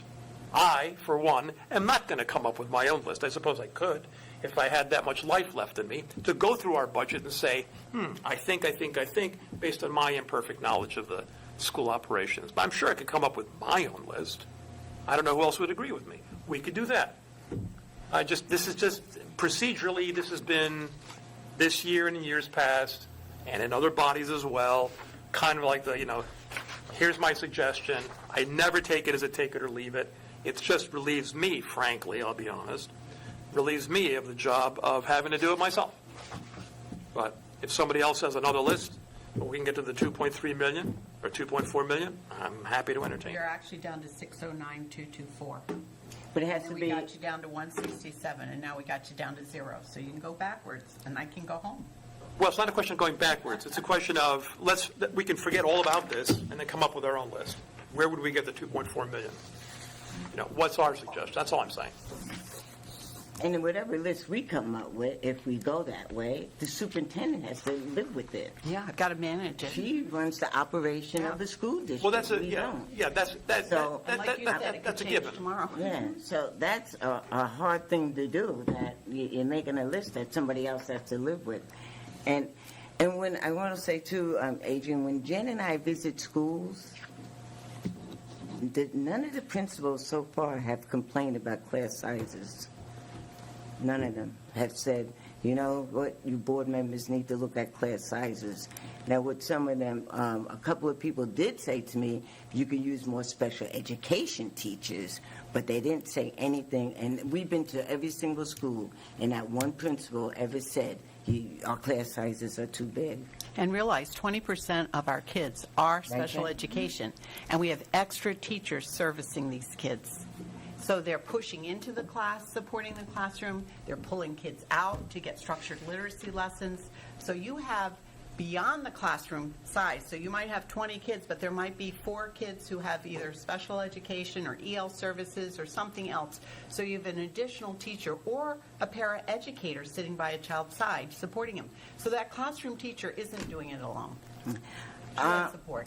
I'm going to go with Dr. A because Matthew, you spoke already, Ian, you spoke already, and Mike, you spoke already. So I'm going to jump to Dr. A. This is the superintendent's job. She has done it. She has come up with her CIFO cuts. This is not our job. Our job is to go with what the superintendent has recommended to us. That's what we need to do. It's her job, not ours. Okay. Jay, do you have anything to say, Jay? You haven't spoken yet.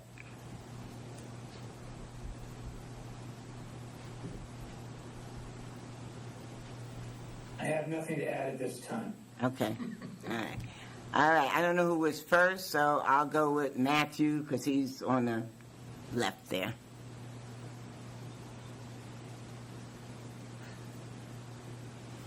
Thank you. I'm having trouble with my thing. I want to, there's at least one item on this list that will bite us. We're cutting $63,000 in the hopes that the swim team will become a true co-op and we won't have to bear that cost. I'm not going to go with what happened in the first place. Like not good looks, what was.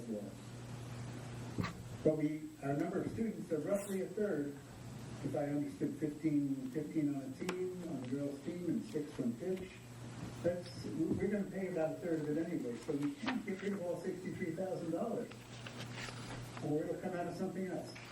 So that's just a specific. I do want to change topic and say that with the greatest of respect for Andrea, it's not just the money to go with the superintendent's recommendations. There's a policy at the heart of this. The question is, what's the impact on the future middle and high school students of our elementary school students not performing to their capacity? And I don't think they are. We just need more help at the elementary school level. I think Adrian was far more eloquent than I could ever be. And I think one of the key to me, and I'm not sure if it was Matt or Peter, but when we got the last set of performance indicators, one of our principals said that some of the teachers cried at the results. I mean, these teachers are working very hard and they cried at the results. And it's not their fault. It's because the kids who came up just didn't have the basic skills to perform at the levels expected of a middle and or high school person. So we have to invest in the elementary school. It's not a matter of telling the superintendent, you don't like your dollar signs. They make sense. All of her arguments make sense. But there's an underlying policy that's not making sense. And that is we're not serving the elementary kids to give them the skills they need to succeed in middle and high school. And that's a policy decision that overrides the manipulating is not the right word, the moving of budget items around. I don't know what the solution is tonight, but I think we had agreed that we needed to put more emphasis on the elementary school, and that just hasn't happened. Thank you. Ian? Thank you. Yeah, so I appreciate Adrian, Matt, and Dean's comments. I mean, well, so first off, just a quick question. Well, one thing is the format. Yeah, yes, I appreciate Dean's comments greatly. Yes, and he kind of laid out all the options that we have before us very clearly, and he articulated his position where he kind of feels he lands on that. And I kind of got a sense where I would land on that, and I'd be curious to know how the rest of the board lands on that. But we don't have the format to even discuss that right now, because I'm not sure, we just got this tracker and the agenda, the way things are set up, the way these meetings have been set up. We don't have a format, a formal process by which we're, able to really deliberate numbers. However, that being said, so I have I do align my comments mostly with Adrian. I have very concerns about, shifting resources away from elementary. You talk about special education numbers. Well, a lot of the special education cases usually relate, can be traced back to like foundational skills. And the time to lay in foundational skills is in the elementary level. And if we do not make those investments now, we will only compound the situation later, creating more stratification, more segregation, more of these issues on the upper end where we have higher numbers in lower level classes and lower numbers in higher level classes. And that leads to one question I had. We did discuss at one point in the past many months the idea of consolidating some of the IB courses. And to my memory, I've not heard any discussion of that or like any savings that was found in doing that. So I'm not even sure where we landed with that. The behaviors, like part of the problem with managing classrooms in larger numbers, the superintendent has put out these numbers as if this board endorsed them. Maybe this board did at some point. I'm pretty sure I never voted in favor of these numbers because those cap sizes on the class, in my experience, are not right. No, that should not be where we are right now. A lot of the science indicates, you really max out efficiency around 15, 15 to 18 in elementary school levels, and as you go up, you can kind of flex that a little further because, you can kind of predict, which classes will be, more easier to manage as far as like behavior skills and maybe more intrinsically motivated, depending on the situation. But long story short, I would be open to the discussion of, taking this tracker into consideration. And I do appreciate the superintendent's work, and I do appreciate the fact that, we're looking at a zero here. So that's good, right? This is good work. It's something to take into consideration. However, I don't agree with the process because I feel like there's areas that, some board members, and myself, for sure, would be more inclined to try to lean towards like places in the budget that are not direct impact on students and staff. And I don't want to go into detail now because we don't have the format by which we could actually execute anything with a vote. Okay. So, first off, I would just say, like, whatever happens with this vote tonight, all well and good. I guess we'll have to see where it lands. And maybe after that, we can discuss other options if we need to. But I just don't feel like this is an equitable process, and I feel like we are, as a board, responsible. We are supposed to provide some dynamic tension with the administration. We are supposed to, be a bit of, it's not all kumbaya. It should not. For sure. That being the case, again, like I said on my document, I had this thing I created that was like a workable spreadsheet that could kind of function throughout the whole budget where we could adjust percentages to a very slim amount. So it could be really fine-tuned. That way we could look at proportional shared sacrifice.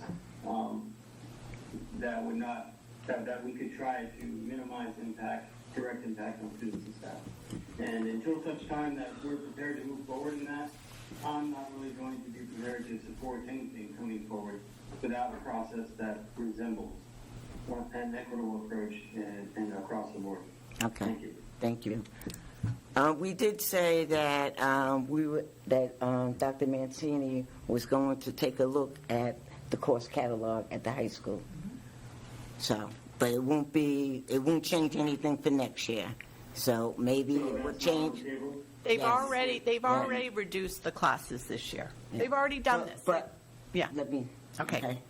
We did say she was going to take a look and see what any courses could be eliminated or any reductions made in that catalog. And that she'll start, I don't know, September, but it won't happen for next year. It won't happen till 2026, 2027 year, if she comes up with anything. Okay, go ahead. So I have a couple of things that I've been listening very intently the last, I don't know how, since we've been here around 6 o'clock, and I just want to clarify a couple of things because I think there are some perceptions that are not completely accurate. And while I appreciate and support all of the intentions on making sure that our teachers have everything that they need, I think some of the information just needs to be clarified. So I want to do that. Going back to the high school classes size in certain classes, for example, IB or AP classes, yes, they are low. I don't think anyone is arguing those points. Those are last year's numbers, so the kids that are sitting in the seats right now.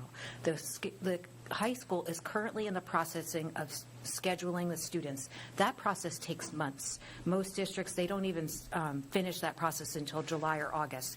Our high school team is working very diligently. They're sharing information with me, and when we can, we are making those reductions.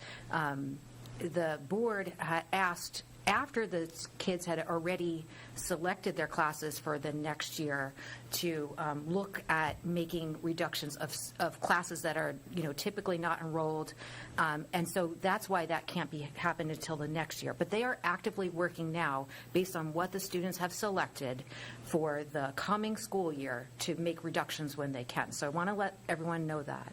The second thing I want to talk about is average class size. So I have a couple of things I want to talk about this.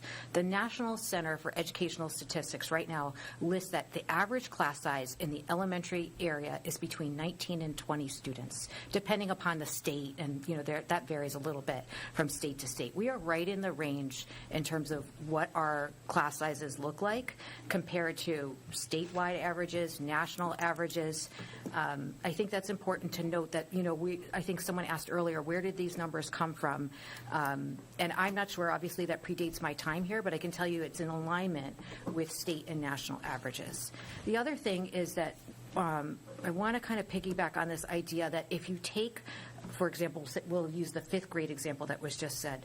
If you, we may need support in 5th grade, but if you take one teacher and eliminate that position because a person is retiring or moving on, you cannot take all of the 5th graders in the district and then assume that you can make lower class sizes. That just is not the way that it works. You have to have a reduction in 5th grade in every school in order to see class sizes decrease in grade 5.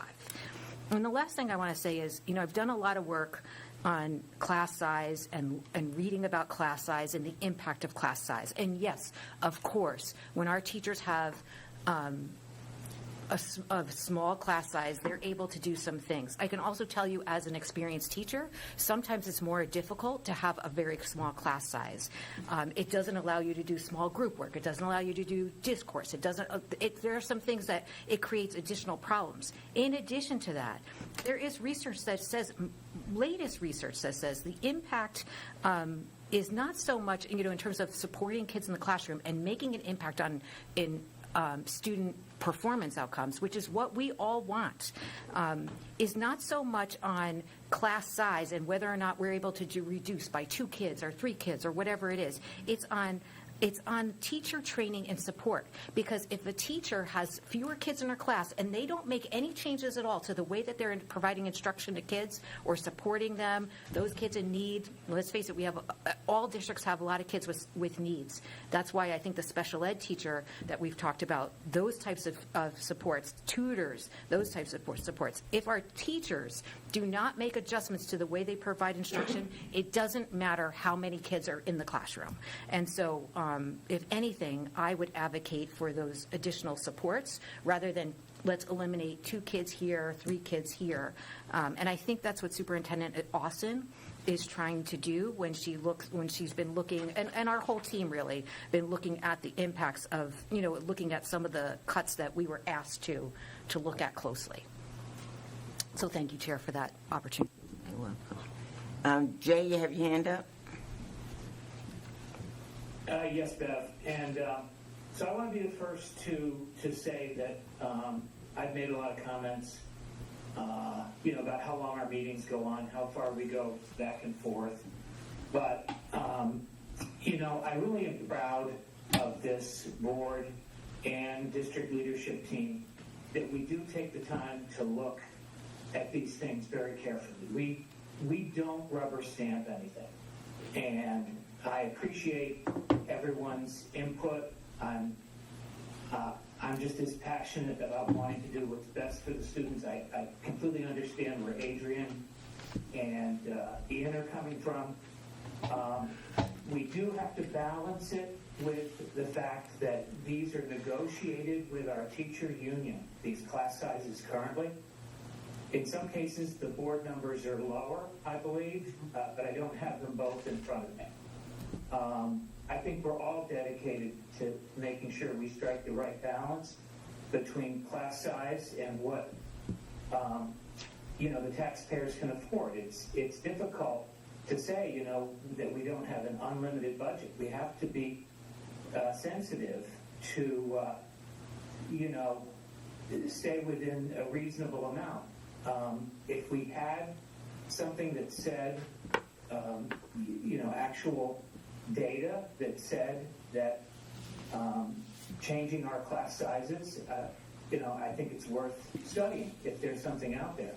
In the meantime, I think we need to be responsible as town leaders. We need to align our budget with the current guidelines that have been negotiated with our teachers and appear to be in line with the national data as we know it at this time.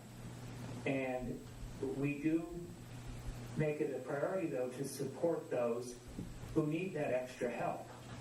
And I think that's what's great about this board, is that we make sure that that's always at the top of our mind.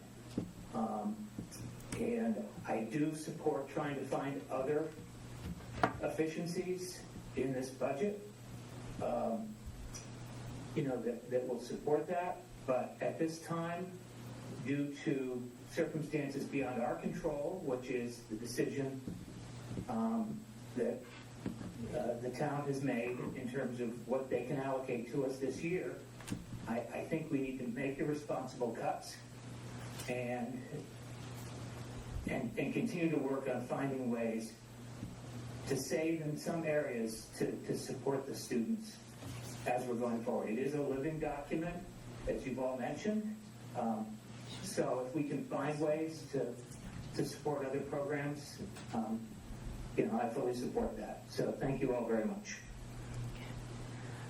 Thank you, Jay.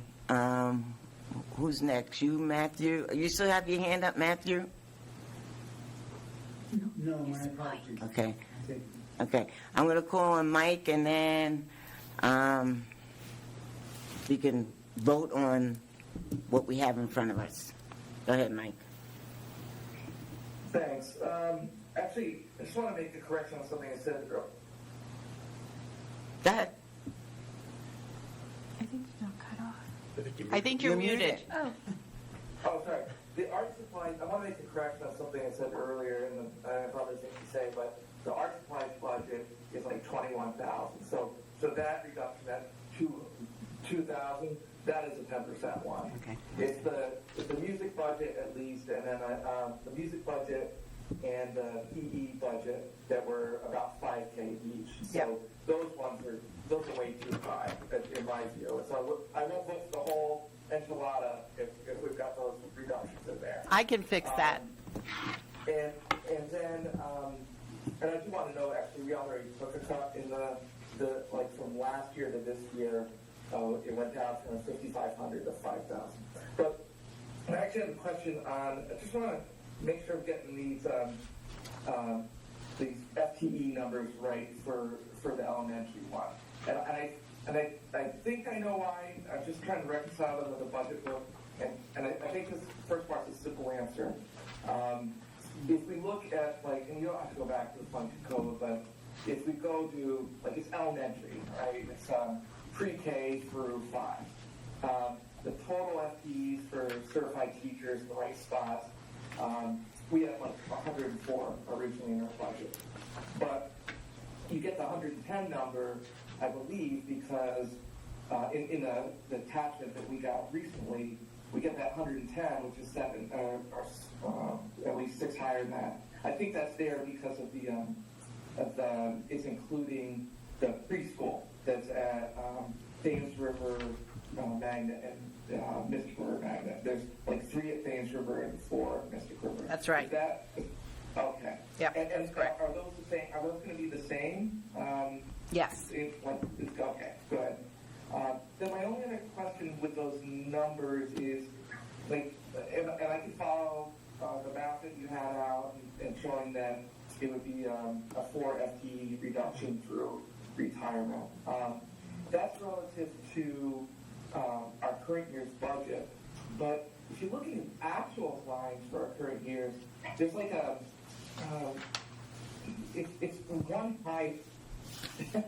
So the numbers for CK and Charles Barnum are the same.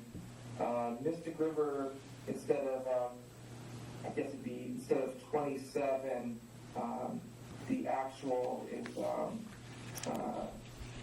instead of 27, the actual is 28.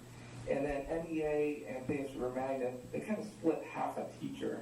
I think you've explained the half a teacher one before, but I don't remember that one. But the overall point is that the actuals, like for this year in FTEs, is one higher than we're looking at versus what was budgeted. So it's 111 right now. This is what I'm saying, not 110. I wonder if that was the TK teacher. I'd have to look that up. Mike, go ahead. Yeah, so I guess, are we going down, it looks like to me, if I just compare the actuals that's in place right now, according to the budget book, it looks like there's one more FTE in place than these numbers. And then, so it'd be a reduction of 5. I just want to reconcile that somehow. Mike, did you look at the most recent enrollment that I sent out? Which was, yeah. I've got no on the enrollment. It's just like the budget book. It's got the actual line code in it for this year, and it's one higher. Okay. So you have to take that line at 104 and add the 7 because of the preschool. So that's my question there. Okay, I'm just emailing Lori to see if she has it on the top of her head. Mike, are you okay if Susan makes those adjustments to the supply? Are you okay with that?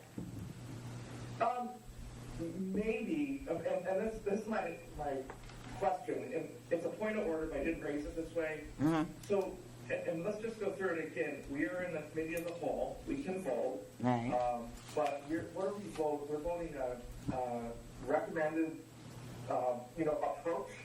And then do we come, I think that's all we can do in Cal. Mm-hmm. And then do we come back, is it going to be next meeting?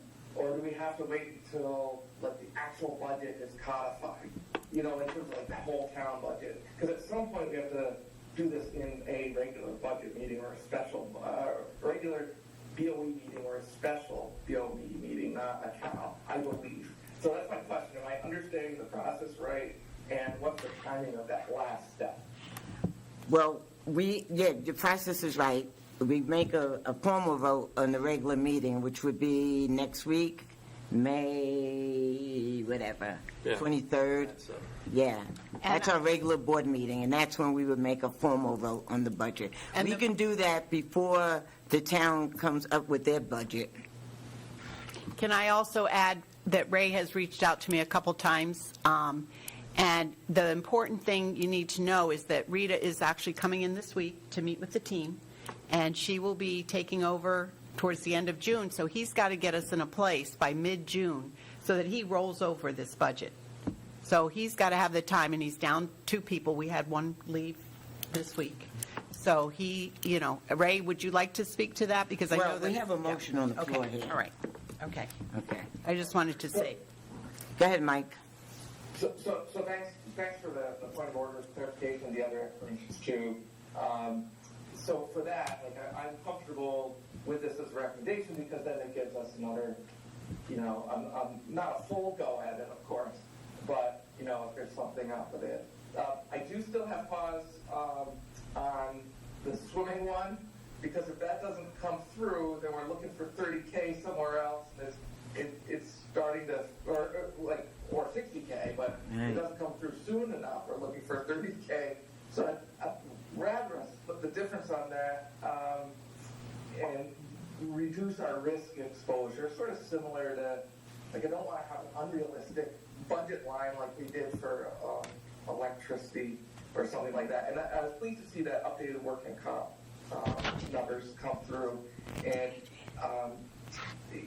this doesn't have to be now, it could be at another time, but I'd just love to understand better what that process is, what the information flow is for the workman's comp one, like how it gets from the town or outside stuff to you guys, and how frequent that is. Yeah, I agree with you on that swim co-op. If we don't really know what we're doing, we shouldn't put the money in. We should find the money somewhere else. That's $63,000. I'm going to go with Adrian because he only spoke one time. All right. I just want to go back to what I had said about the fifth grade. I just looked at the numbers. It's 69 kids, so it's 23 per classroom. If we didn't get rid of that teacher, it would be 17 and 18 per classroom. So if you just divide 69 by 4 instead of by 3, 17.25.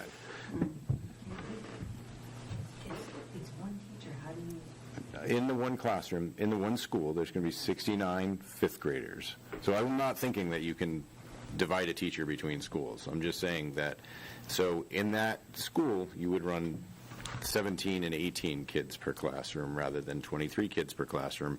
And I would like to hear what teachers had to say about smaller class sizes. We're not talking about small class sizes. We're just talking about no, NEA. NEA. Because they had 71. I had in the email that just came through, it says we're going to have 69. Yeah. And that's the email that just came through is 23 kids per classroom. I'm just saying if we don't reduce that fourth teacher, it would be 17 and 18. 17 kids in 3 classrooms and 18 in 1. So we're not running 12-person classrooms here. It's just a slight reduction to, in my opinion, have a better chance at a successful classroom. I'm also... Thames River, they have 69 students in their fifth grade classroom, too, according to the budget book. Yeah, I was just looking at the ones now. But I just wanted to give that as an example because it's been said a few times when I've made this kind of point that we'll be running 12-person classes or 15-person classes. That is not it at all. It's just, in my opinion, a slightly more reasonable class size. But she's right. James River has the same situation. So am I going to add another teacher there, too? And another teacher somewhere else? And you're proposing to get rid of 4 or 5 teachers, depending on, depending on how the budget book works out, where we find that. But the other thing I wanted to say is, so we have a list. We don't have any options on this list. And I just looked up, adult ed, which is very important, but it's not, in my opinion. You can't cut adult ed. You can't cut it. By law. See, that's the thing people don't know. You can't cut adult ed. Didn't we propose to cut it last year? It's $210,000. No, you There's a can't grant cut that it. comes in covering $210,000. What's that? To the town, not to our budget. And not that it's not all the same money, but we're talking about our budget right now. It's a reimbursement that we get for adult ed, correct? So I'm not saying that we should cut adult ed. I'm just saying that there's other, and that's just something that popped into my head because we had talked about it last year in budget before we had our budget reduced as a potential cut. So that's all I've got to say. Thank you. Jen, your turn again.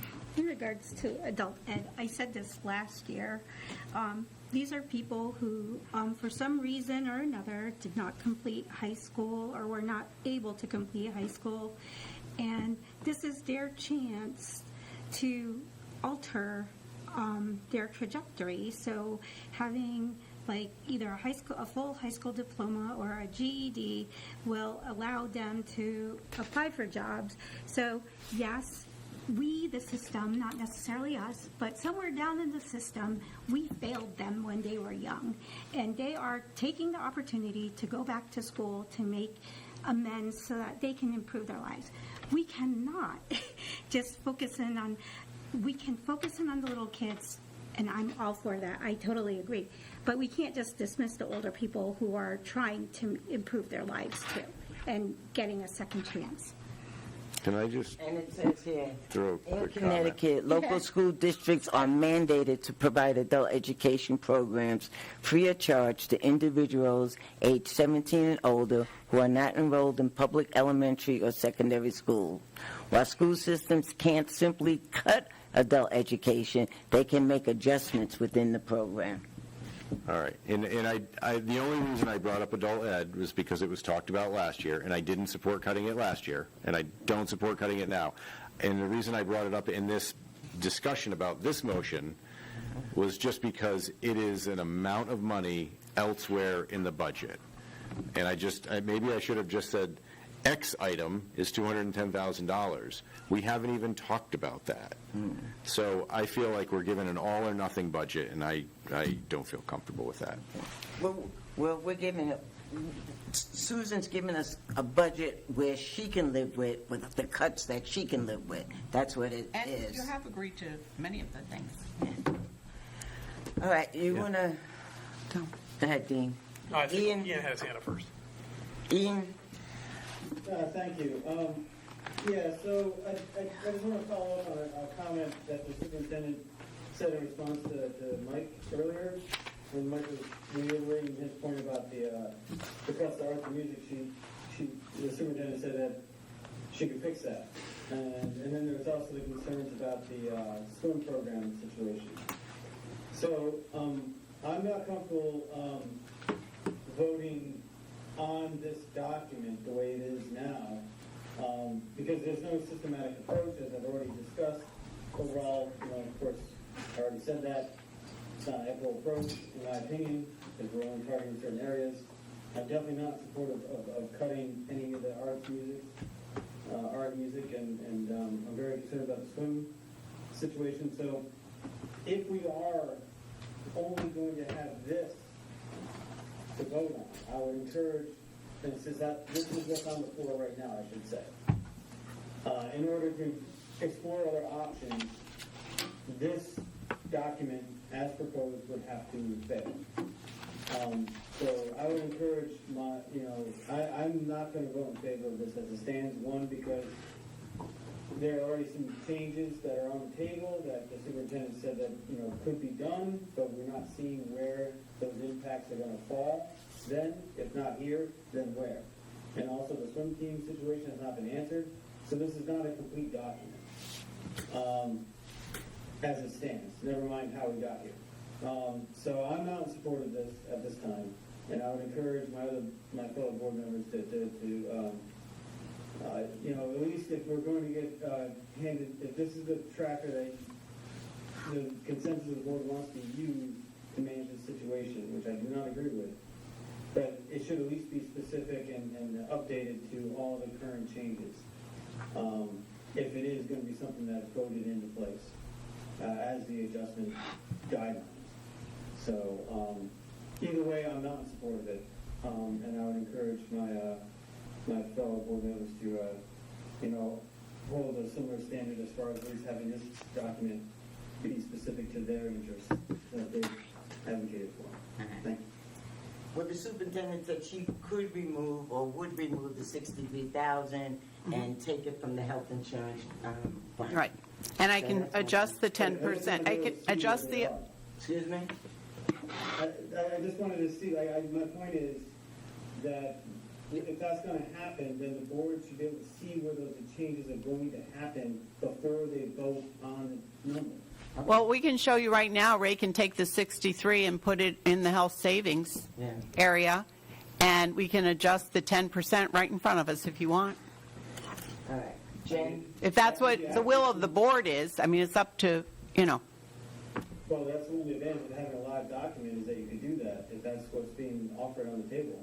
Okay. Ray, can you do that? And Jen's turn to speak. So I think my proposal was like the bottom line, like the 2,357,075. It wasn't line item, right? Because we need to come back to that number. Right. So that was the first part that I wanted to make. And second, if you didn't, us as a board, if we did not agree into this tracker format, we should not have engaged like 2 days ago or a week ago. No, we've been doing the tracker since we started. Or for however long, right? We should have made a decision back then, we don't want the tracker method. We can't come down last minute and say, we disagree with this format. For the record, I did say that a long time ago, the whole time. Yeah, no, that's fine. I'm not, I'm just making a comment, not necessarily, but, because I know you've been complaining about it for a long time, but like, now if everyone's jumping on the bandwagon saying like they never agreed with it, then, I mean, like, we had like 2-3 months to be able to say something. Question first. I could be wrong, but I think the council meets on the 3rd to set the mill rate, right? That June 3rd meeting said they set the mill rate. Are we on some sort of a deadline? What's our deadline for actually coming up with numbers? Well, we So do. could we do this all year, basically? We do this all year. Well, he has to put a budget in. Ray, you want to talk about your job? I can't. We have to have a budget. We have to have a budget. I'm just saying, what's our But deadline? that's when you make the transfers. Yeah, that's like That's why when you Ian make put the transfers. Right, transfers. So we have a budget, and you can make transfers throughout the year. Right. The reason why I ask is because whatever our time is, and the mill rate's set in 15 days, I believe. I could be wrong about the calendar, but the mill, I remember first week of June. If there's enough unhappiness about this, and Jen is correct, she moved a cut. She moved the number. She didn't move necessarily this package. As far as I can tell, unless somebody does something different in the other bodies, that's a cut we have to live with. I don't think they're interested in how we do it. So she's moved the cut. We could walk away and say, Susan, do whatever you like. Or Susan, we like what you presented, or we like what you presented with modifications. Yep. Or here's our tracker. Here are our numbers. So, I'm hearing a lot of unhappiness about this. Let's take out the budget book. Let's have a meeting, and it takes as long as possible. I'll buy the pizza. We'll sit and we'll go through the budget book, and we'll come up with our own numbers. Whatever comes up to 2.3, whatever. $1 million. I'm happy with any approach. As far as I'm concerned, this was for convenience. And to keep track. Well, yeah, So we wouldn't mess up. we could have done the very same thing. We could have approached it this way. We could have said, okay, everybody's homework, the 9 of us, is to go home, spend a weekend or a week or whatever, come back on such and such a date, and everybody come up with your own ideas about what ought to be cut or augmented or whatever, okay? Shooting for the $2.3, $2.4 million. And then we'll hash it out in a meeting. And that way we never have to deal with Susan's tracker. Or do we want to do that? That's all I'm asking. We can do that if we want to. I just don't, this is sort of being cast as a, white hat, black hat kind of a, who's the villain of the piece. She gave us her numbers. It's a free country. We don't have to accept them. But Jen's correct. She's moved a number, which is, what choice do we have, really? Yeah, we have to get to that number. It's this question of internally, what do we do? And Ray has to get it. And when? Point of order. Can we read the motion? Because I really did think it was about that column I, that last column, the specifics of it. So can we read that motion? That I don't know what we'd be voting on that one. Yeah, well, Beverly probably wrote it down, but I made the motion to, I did mention column I, and I said to move the $2,357,075 to correspond to the budget given to us by the RTM and the town council of $92,004,575. So basically, I was just moving the bottom line numbers so that we can get to where the council is. I did not move any of the single line item So that is still open for debate on how we get there. I am just saying that, yes, we as a board agree whether we're getting dragged there or like free will, we are agreeing to the number that was given to us of you need to reduce by 2 million X. So that's how I proposed it. Beverly probably has it word for word. No. You know. I have motion to approve the superintendent's budget. Oh, okay. What does Jones say? That's what I wrote. No, because I remember reading that No, number, I don't remember my name 2357. coming out in this.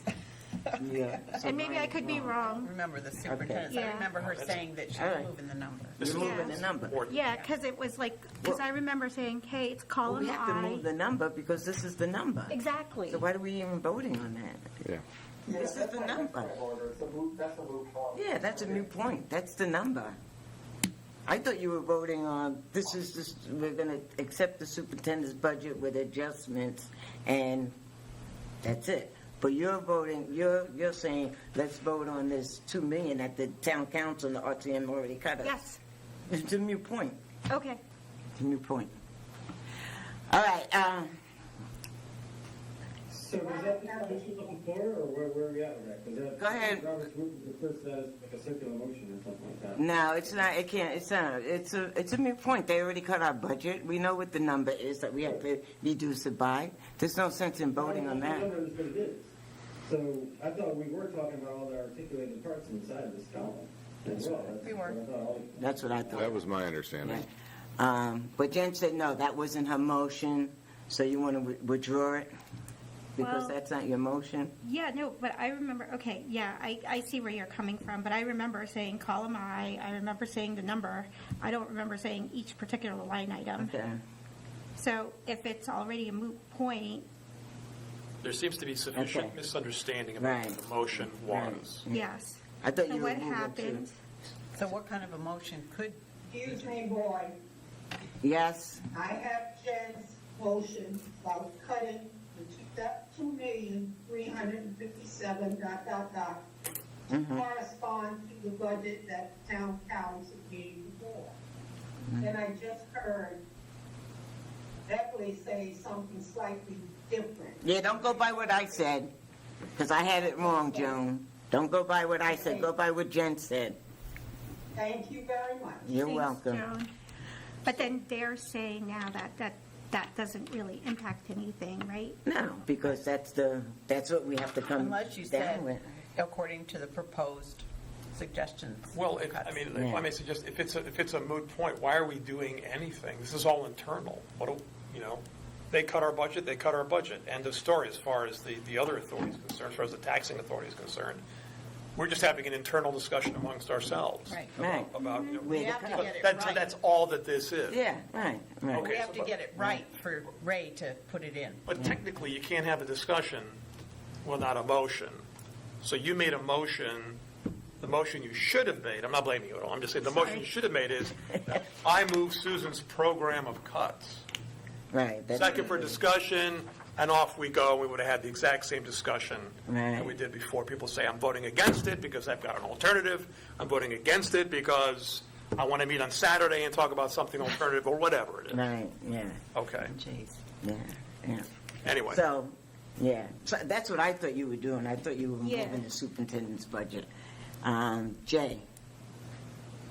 Well, Yeah, so I mean, as Susan said, the important thing is that if Ray doesn't have the numbers to load into the budget, he can't roll the date in time. in the software system. And so we need to make a decision, but as everybody knows, we can revisit at any time Right. if something changes. But we need to have something to update in the budget. You're correct. The bottom line is the bottom line at this point. I don't think that the RTM or town council are going to take this question up again. I don't think it's going to change. But we need to have something to load in, and it can still be amended going forward. I mean, the positions that Susan is proposing, did I get this correct? Because I did have to step away. This was these are all retirees, right? No one is Yes. being laid off. Right, right. We're not losing anybody. People, right. We're just not filling some positions to align with the current class size guidelines that were negotiated with the unions over many, many years. And we will now have another stab at that when we go into negotiations again. And if somebody wants to propose that the class sizes go down, we can definitely negotiate that. In the meantime, we can single-handedly go below the contract. If that's the will of this board, is to lower the class sizes, I mean, that can be done. But in the meantime, I think we have to go by what has been set and previously negotiated. Otherwise, it looks like we're spending more of the taxpayer money than we really need to.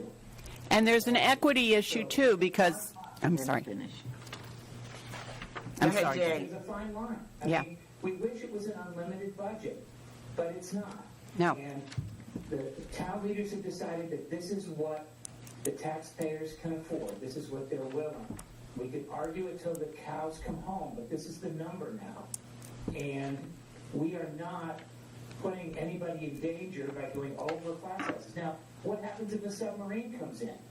That's going to be a different story. If all of a sudden class sizes increase, we're going to have to make adjustments. Mm-hmm. That's been the story of Groton Right. ever since there was the submarine base. Right. And we will have to deal with that when it comes. Budgets are fluid documents. But poor Ray needs to be able to put this document together so that he can pass this on to the next business manager. Well, do you want to make a motion, Jay? Not to interrupt you, but I'm going to need at least 2 weeks because we are short-staffed right now. So we're going to need I need some time to get this thing in the correct format so that we can get it loaded into the database. Did you make the changes on that sheet, Ray? I can't see it. Yes, ma'am. It's All right right. here. So what is the health benefits line now? 1,229,426. You added in the 63,000? I took the 63,000 from here, Mm-hmm. and I brought it up to the healthcare line. And the I healthcare, moved it up there. can you give me that number again? 1,000,000. 229,426. That's what we're going to be taking out of the. And if we get some partnership, we can adjust that. Right. So, Okay. yeah. And what about the 6 to 12 supplies, if you went to 10%? We're only talking $8,000. Swing that up there for now, too. Okay. The total of $8,000 we're arguing about, so to me, that's Okay. next to nothing. Right. All right. So I can put the 8,000 up there if we need to. And then there's the potential of non-lapsing funds.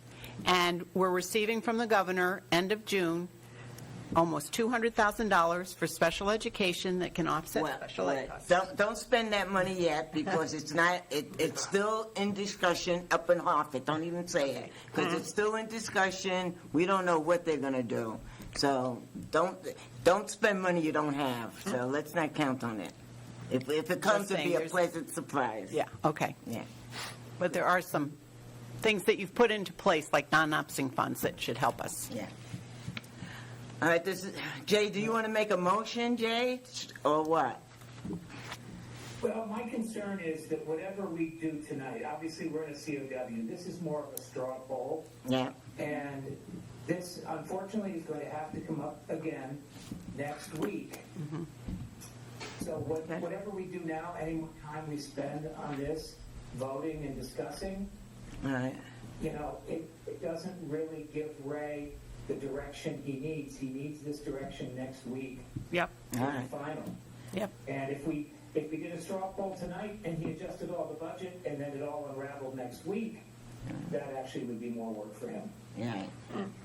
All right, so, unless somebody, Anything to the final move. Just waiting for a few. okay, I hear you, Ian, just hold your horses. Matthew, you're first. You had your hand up first. Go ahead. Thank you.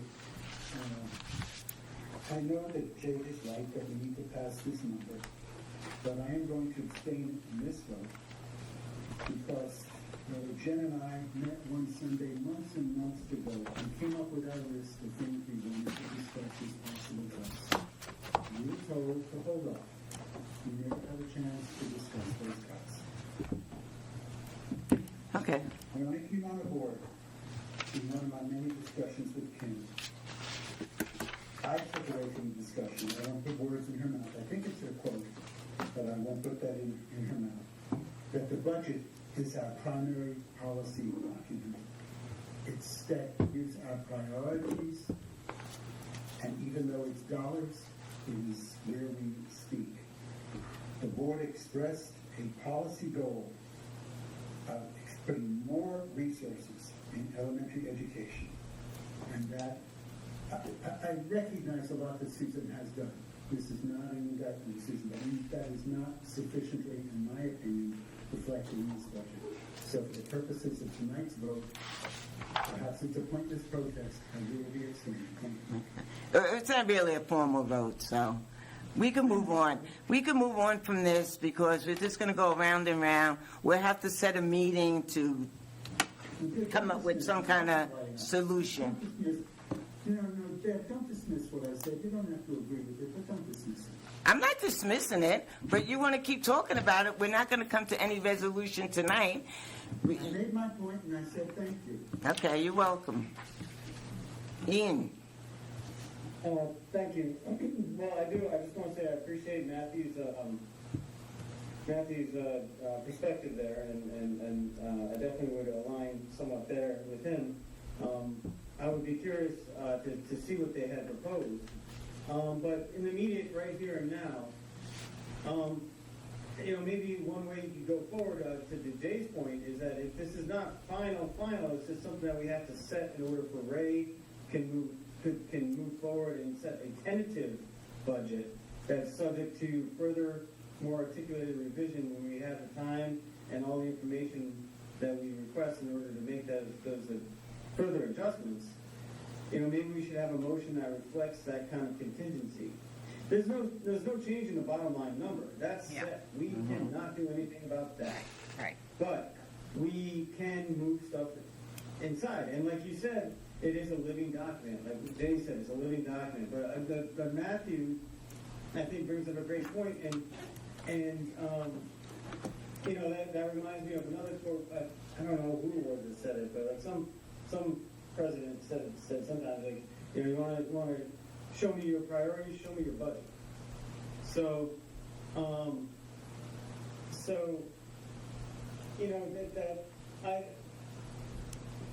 know. So I would encourage someone who's in support of any aspect of this, or wants to kind of bring this up to wrap it up somehow, is to make a motion that has the contingency where we will set a date to come back to this. That if we had set some tentative numbers now, just so we can show mathematically that it could be done, but I'm not going to go on record as supporting the cuts as articulated in this document. And I can't do that unless there's something out there that's part of the motion that is saying, like, we are coming back to this when we have more time and information, but for the sake of, like, for the sake of, expediency and Ray's sanity, like, we want to get this done and have a tentative budget set so that the handoff, whatever. We don't have to go into all the details of motions, but basically, like, let's just make that part of what we're voting on, is that this is just what we have to do to move forward, procedurally, and that we're not done with the articulated budget within, but the final number has to be set, and we have to sort of mathematically prove that it's possible to get there. As much as we may disagree with how this document presents that path. But again, in general, I'm just, I'm not gonna, that's what we need to get to. I'm not gonna go along with, like, the cuts to the RFC and the music stuff that we needed. So I'm glad that we made some changes here in that document to reflect that. But all the same, I would encourage one of my colleagues to kind of try to get their head around what I just said and set a date, that we will come back to this, set the tentative budget so that Reagan can get on with what the formalities he has to get on with. And we can come back to this and tune it up better and tune our priorities. Thank you. Well, that motion will be on the regular agenda for next Tuesday. That's when we officially vote on the budget. So, All right, so we have about a week to get that motion articulated, Calhoun? yeah. Well, Okay. we got a couple of days. We have to send it out in the board packet. Well, Yeah. I mean, a motion can be thrown on the floor and then head up. Like, we don't Yeah. have to do the motion that's in the packet. But like you always say, it's nice to have it beforehand, right? It's nice to have it beforehand. I need a final budget 2 weeks prior to the end of the fiscal year, so that we have time to prep it and vote it. Okay? And without that, if it's gonna be a tentative budget, it's a waste of my time. So I need to know what you guys are gonna do as a board, with some final numbers, sometime in the next 2.5 weeks. Okay. If not, then you can start the new year without an official budget. All right, Mike. Thank you, Ray. Thank you. I don't think I can get everything that said there, but so my understanding though right now is we still have this motion that is that bottom, approving that bottom line number. I would like to amend that motion to then say even with the tentative spending reductions as articulated in the tracker in this meeting. We don't have to be like legalistic here because it's just a recommendation essentially to ourselves when we come to the meeting. But at least that gives it some more detail so we don't have to Redo. kind of argue each individual thing again. Right. Thank you. So I guess I started just writing my justification, so my motion was for an amendment to add with the tentative spending reductions as articulated in the current version of the tracker as of Today. this meeting. 19th. Right. Yeah, right Can you now. say that again, Mike? With the tentative? With the tentative spending reductions articulated in the current tracker documents as worked on in this meeting. 5/19/25. Yeah, but there are a couple of those. I think that's the current one. 519. That's the current one, Mike. 519. Yeah. But I've modified it for you, Mike, so. It's all done. This is the version everybody wanted, so. Just want to make sure it's our. Please suggest it. So the 519 version, let's see, then I move to amend the current motion to say, and with the tentative spending reduction plan as articulated in the 5/19/25 budget tracker revised during this meeting. Right. Well done, Mike. You got it, Michael. What's the current motion? And I need a second.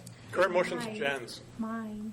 Oh, what was Bottom the line. motion? With the bottom line. Will you give me that again? Because we'll have to put it on the agenda. I think Joan has it, but I remember saying the motion, something about column I, the bottom line number, so the motion is to approve the reduction of $2,357,075 to bring the board budget in line with the Okay, approved. can you just email that to me? Okay. Okay, thank you. Because I did it 'Cause on I'm the not spot. gonna- I will just type it and send And it. then I'll Okay. add what Mike said. Yep. They will listen carefully to And the- Joan And then has we'll put it on the agenda. I second Mike's motion to amend.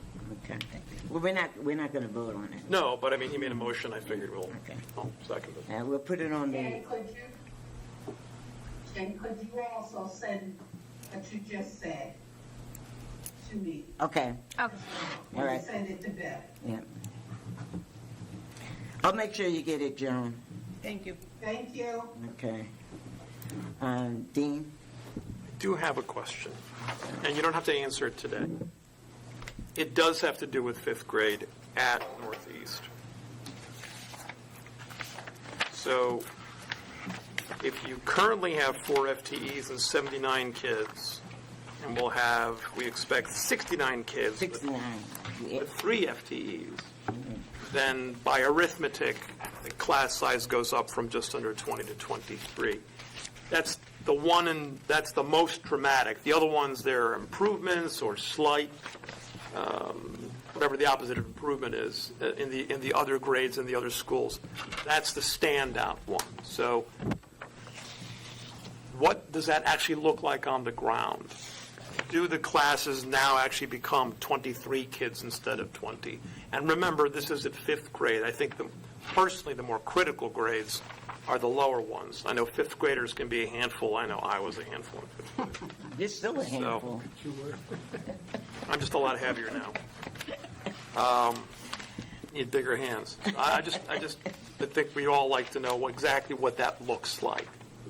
Do the classes actually become 23 kids, or is this a mirage of some sort? So I have to tell you, Thames River is dealing with the very same thing. Right. And they also have 22 and 23 in a class in fifth grade.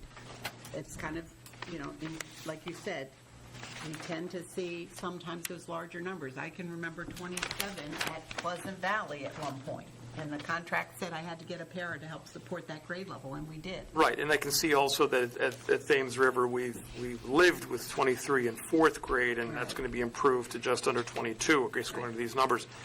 And as far as fifth grade goes, it's going from just under 22 to just over 22. Again, Right. not as dramatic as the other jump. Always depends on who the kids are in the class, too. You could have 23 angels in there. Right, right. But yeah, I think I would think we would be curious to know on the ground, what does that look like? And is there meaning to it beyond the theoretical, wouldn't we like smaller classes?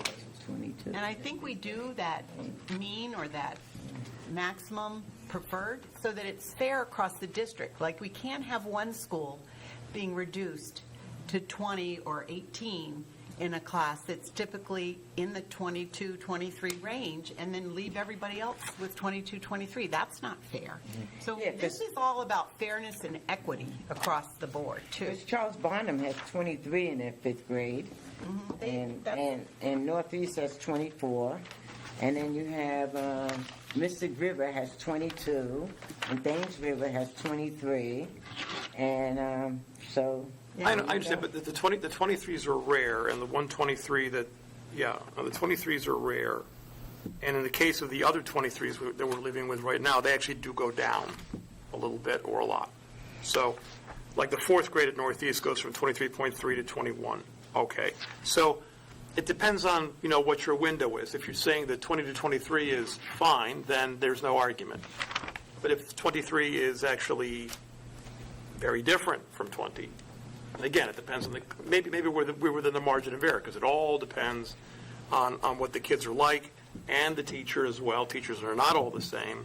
And so we may be well within the margin of error. It's like arguing how far away are you from a nuclear blast, 500 yards or 1,000 yards. Probably doesn't make any difference at that point. When they go to sixth grade in the middle school, they're going to be in a class of 24, most likely in a core. Yeah. So.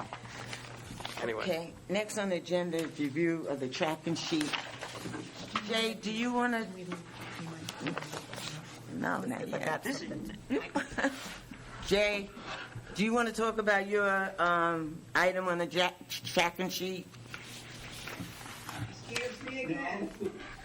Uh-huh. Yeah, Go ahead. You have two motions on the floor. Are you ignoring them? Not ignoring them. Yeah, because you really can't vote in COW. So Okay.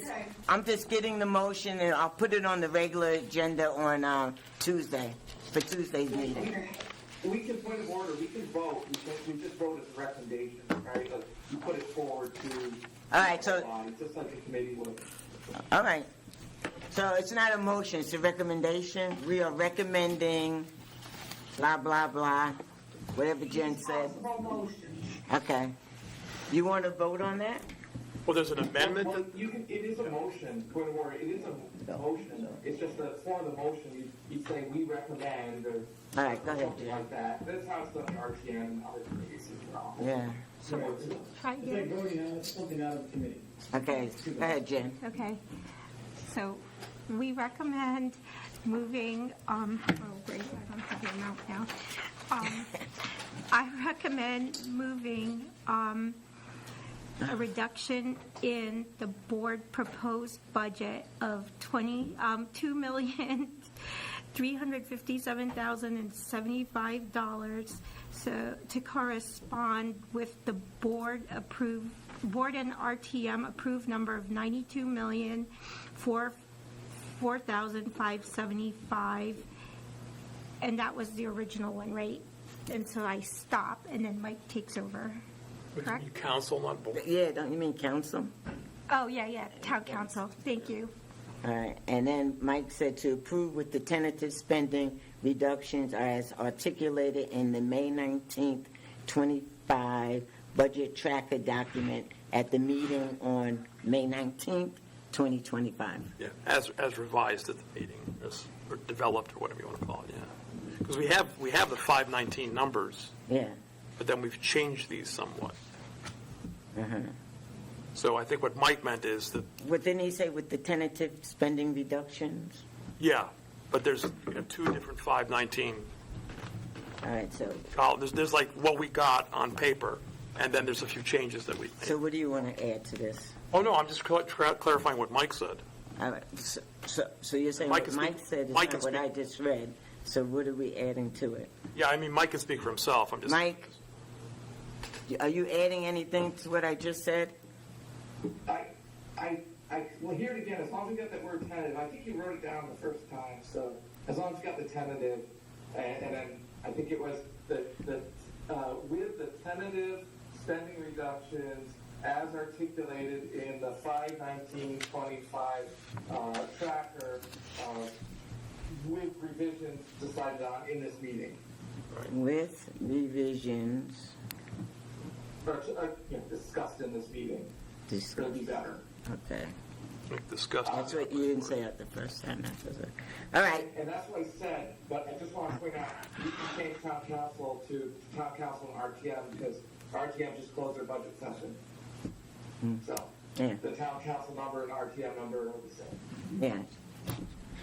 All right, do it again, Jen, so Joan gets it. Oh, again? Yeah. Because I need to write Pull the this down. microphone up, so. Oh, no, now I need to remember what I said. Okay. I move to propose a reduction of the board budget by $2,357,075 to correspond to the RTM and town council budget of $92,004,575, and that was the original motion. All right, to approve the, And then Mike's was like, and the tentative revised, yeah, to approve with the tentative spending reductions as articulated in the 5/19/2025 budget tracker document with revisions at the meeting, with revisions discussed at the meeting on May 19, 2025. Okay?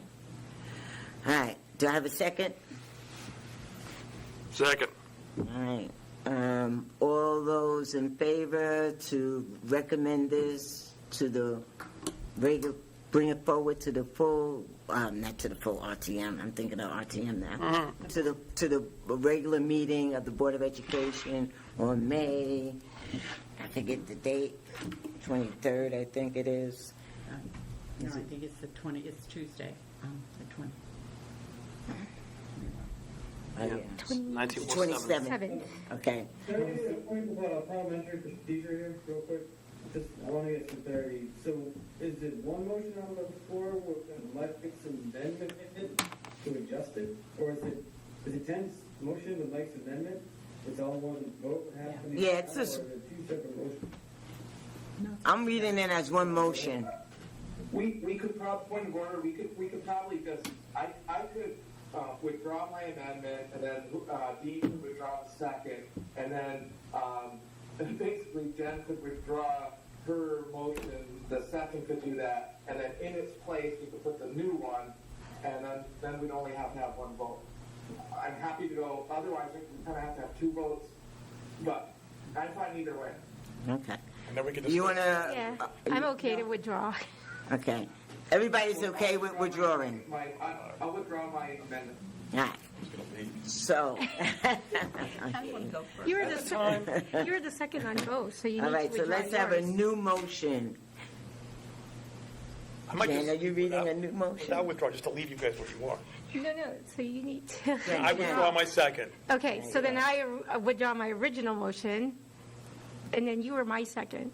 Now withdraw my second again. Okay. Shoo, I could have just, who's on first? Yeah, this is very confusing. Okay. And Mike, you withdrew something too? Whatever. everybody withdraw everything. Yeah. There's nothing on the floor There's now. nothing on the floor. There's nothing on the floor. All right. So, do we have anything on the floor now? Mike, why don't you do it? Nothing you can say in polite company. I can't read it. I can't see what was written. So that's my problem. I mean, I could guess at it, Oh, boy. but I need to have because I don't have the numbers. Oh, well, go ahead, Oh. Jen. Okay, so I'll try to best, because I think I wrote some of what you said, okay? Oh, God. I recommend to reduce the Board of Education proposed budget by $2,357,075 to correspond to the RTM Town Council budget of $92,004,575, with the tentative revisions as discussed on the 5/19/25 meeting and adjusted on the tracker, Beverly, with revisions discussed in the meeting Yeah, on May 19, 2025. on May 19th, 2025. Do you have a second? Looking at me? Second. Okay, motion made by Jen. And can you email that to me? And I'll email it to Okay. John. Okay. All those in favor, say aye. Aye. Aye. Okay. Mike, are you an aye? Yes, I'm not. Okay. Jay, are you an aye? Yes. Okay. Ian, are you an aye? That's a negative. Nope, Nope. I'm opposed. Nope. Okay. Matthew? I abstain for the reasons expressed. Okay, Matthew abstained. Obviously. Dean? Oh, I'm an aye. Jen? I'm an aye. Adrian? No. And I'm an aye, so it passes. Did I forget anybody? Andrea? Andrea? I abstain. You abstain. Okay. So it passes. All right, let's go on to the tracker. Jay, you want to discuss your item on the tracker before we adjourn? I'm going to withdraw it. With everything that's going on, this is really not something that needs to come to our attention right now. So let's just withdraw it and clean up the list and try to focus on the important things in the district. There's too much stuff scattered across those referral lists. So, Okay. So Jay is withdrawing his item, discussion of school calendar, and that's R 2024-7.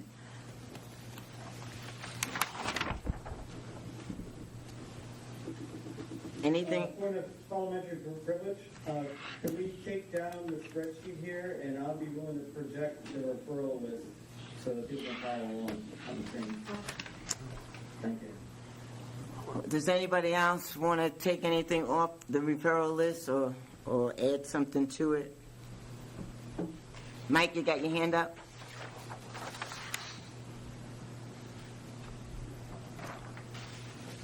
Mike? I think he forgot to. I lowered my hand, but not for a long time, sorry. All right. You got tired? All right. I'm not going to I don't know. go over everything on the referral list. Oh, yeah, here. Unless you want to. No. All right. Anybody have anything going once, twice? Yeah, I'll withdraw 2024-29 software survey. Okay. 2024. Okay. Should we shut the window? No, it's nice and cool. Adrian withdrew. Anything else? Okay. And then for the record, these are going to get a line through them? Yeah. And then, like, an explanation, like, or whatever. We don't usually put an explanation. Or whatever, a date. Yeah, the date. Yeah, date. Let me put the date. And you're going to be tomorrow with me, right? So we can review this with Joyce. Yeah. Yeah, Wow. Yeah. still works. I'll get a copy. All right. Andrea, anything else? Andrea, motion to adjourn? Motion to adjourn. Do you have a second? I'll second. All those in favor of adjournment, say aye. Aye. I guess I'm the second guy. I would second. Good night, everyone. Night, Gracie.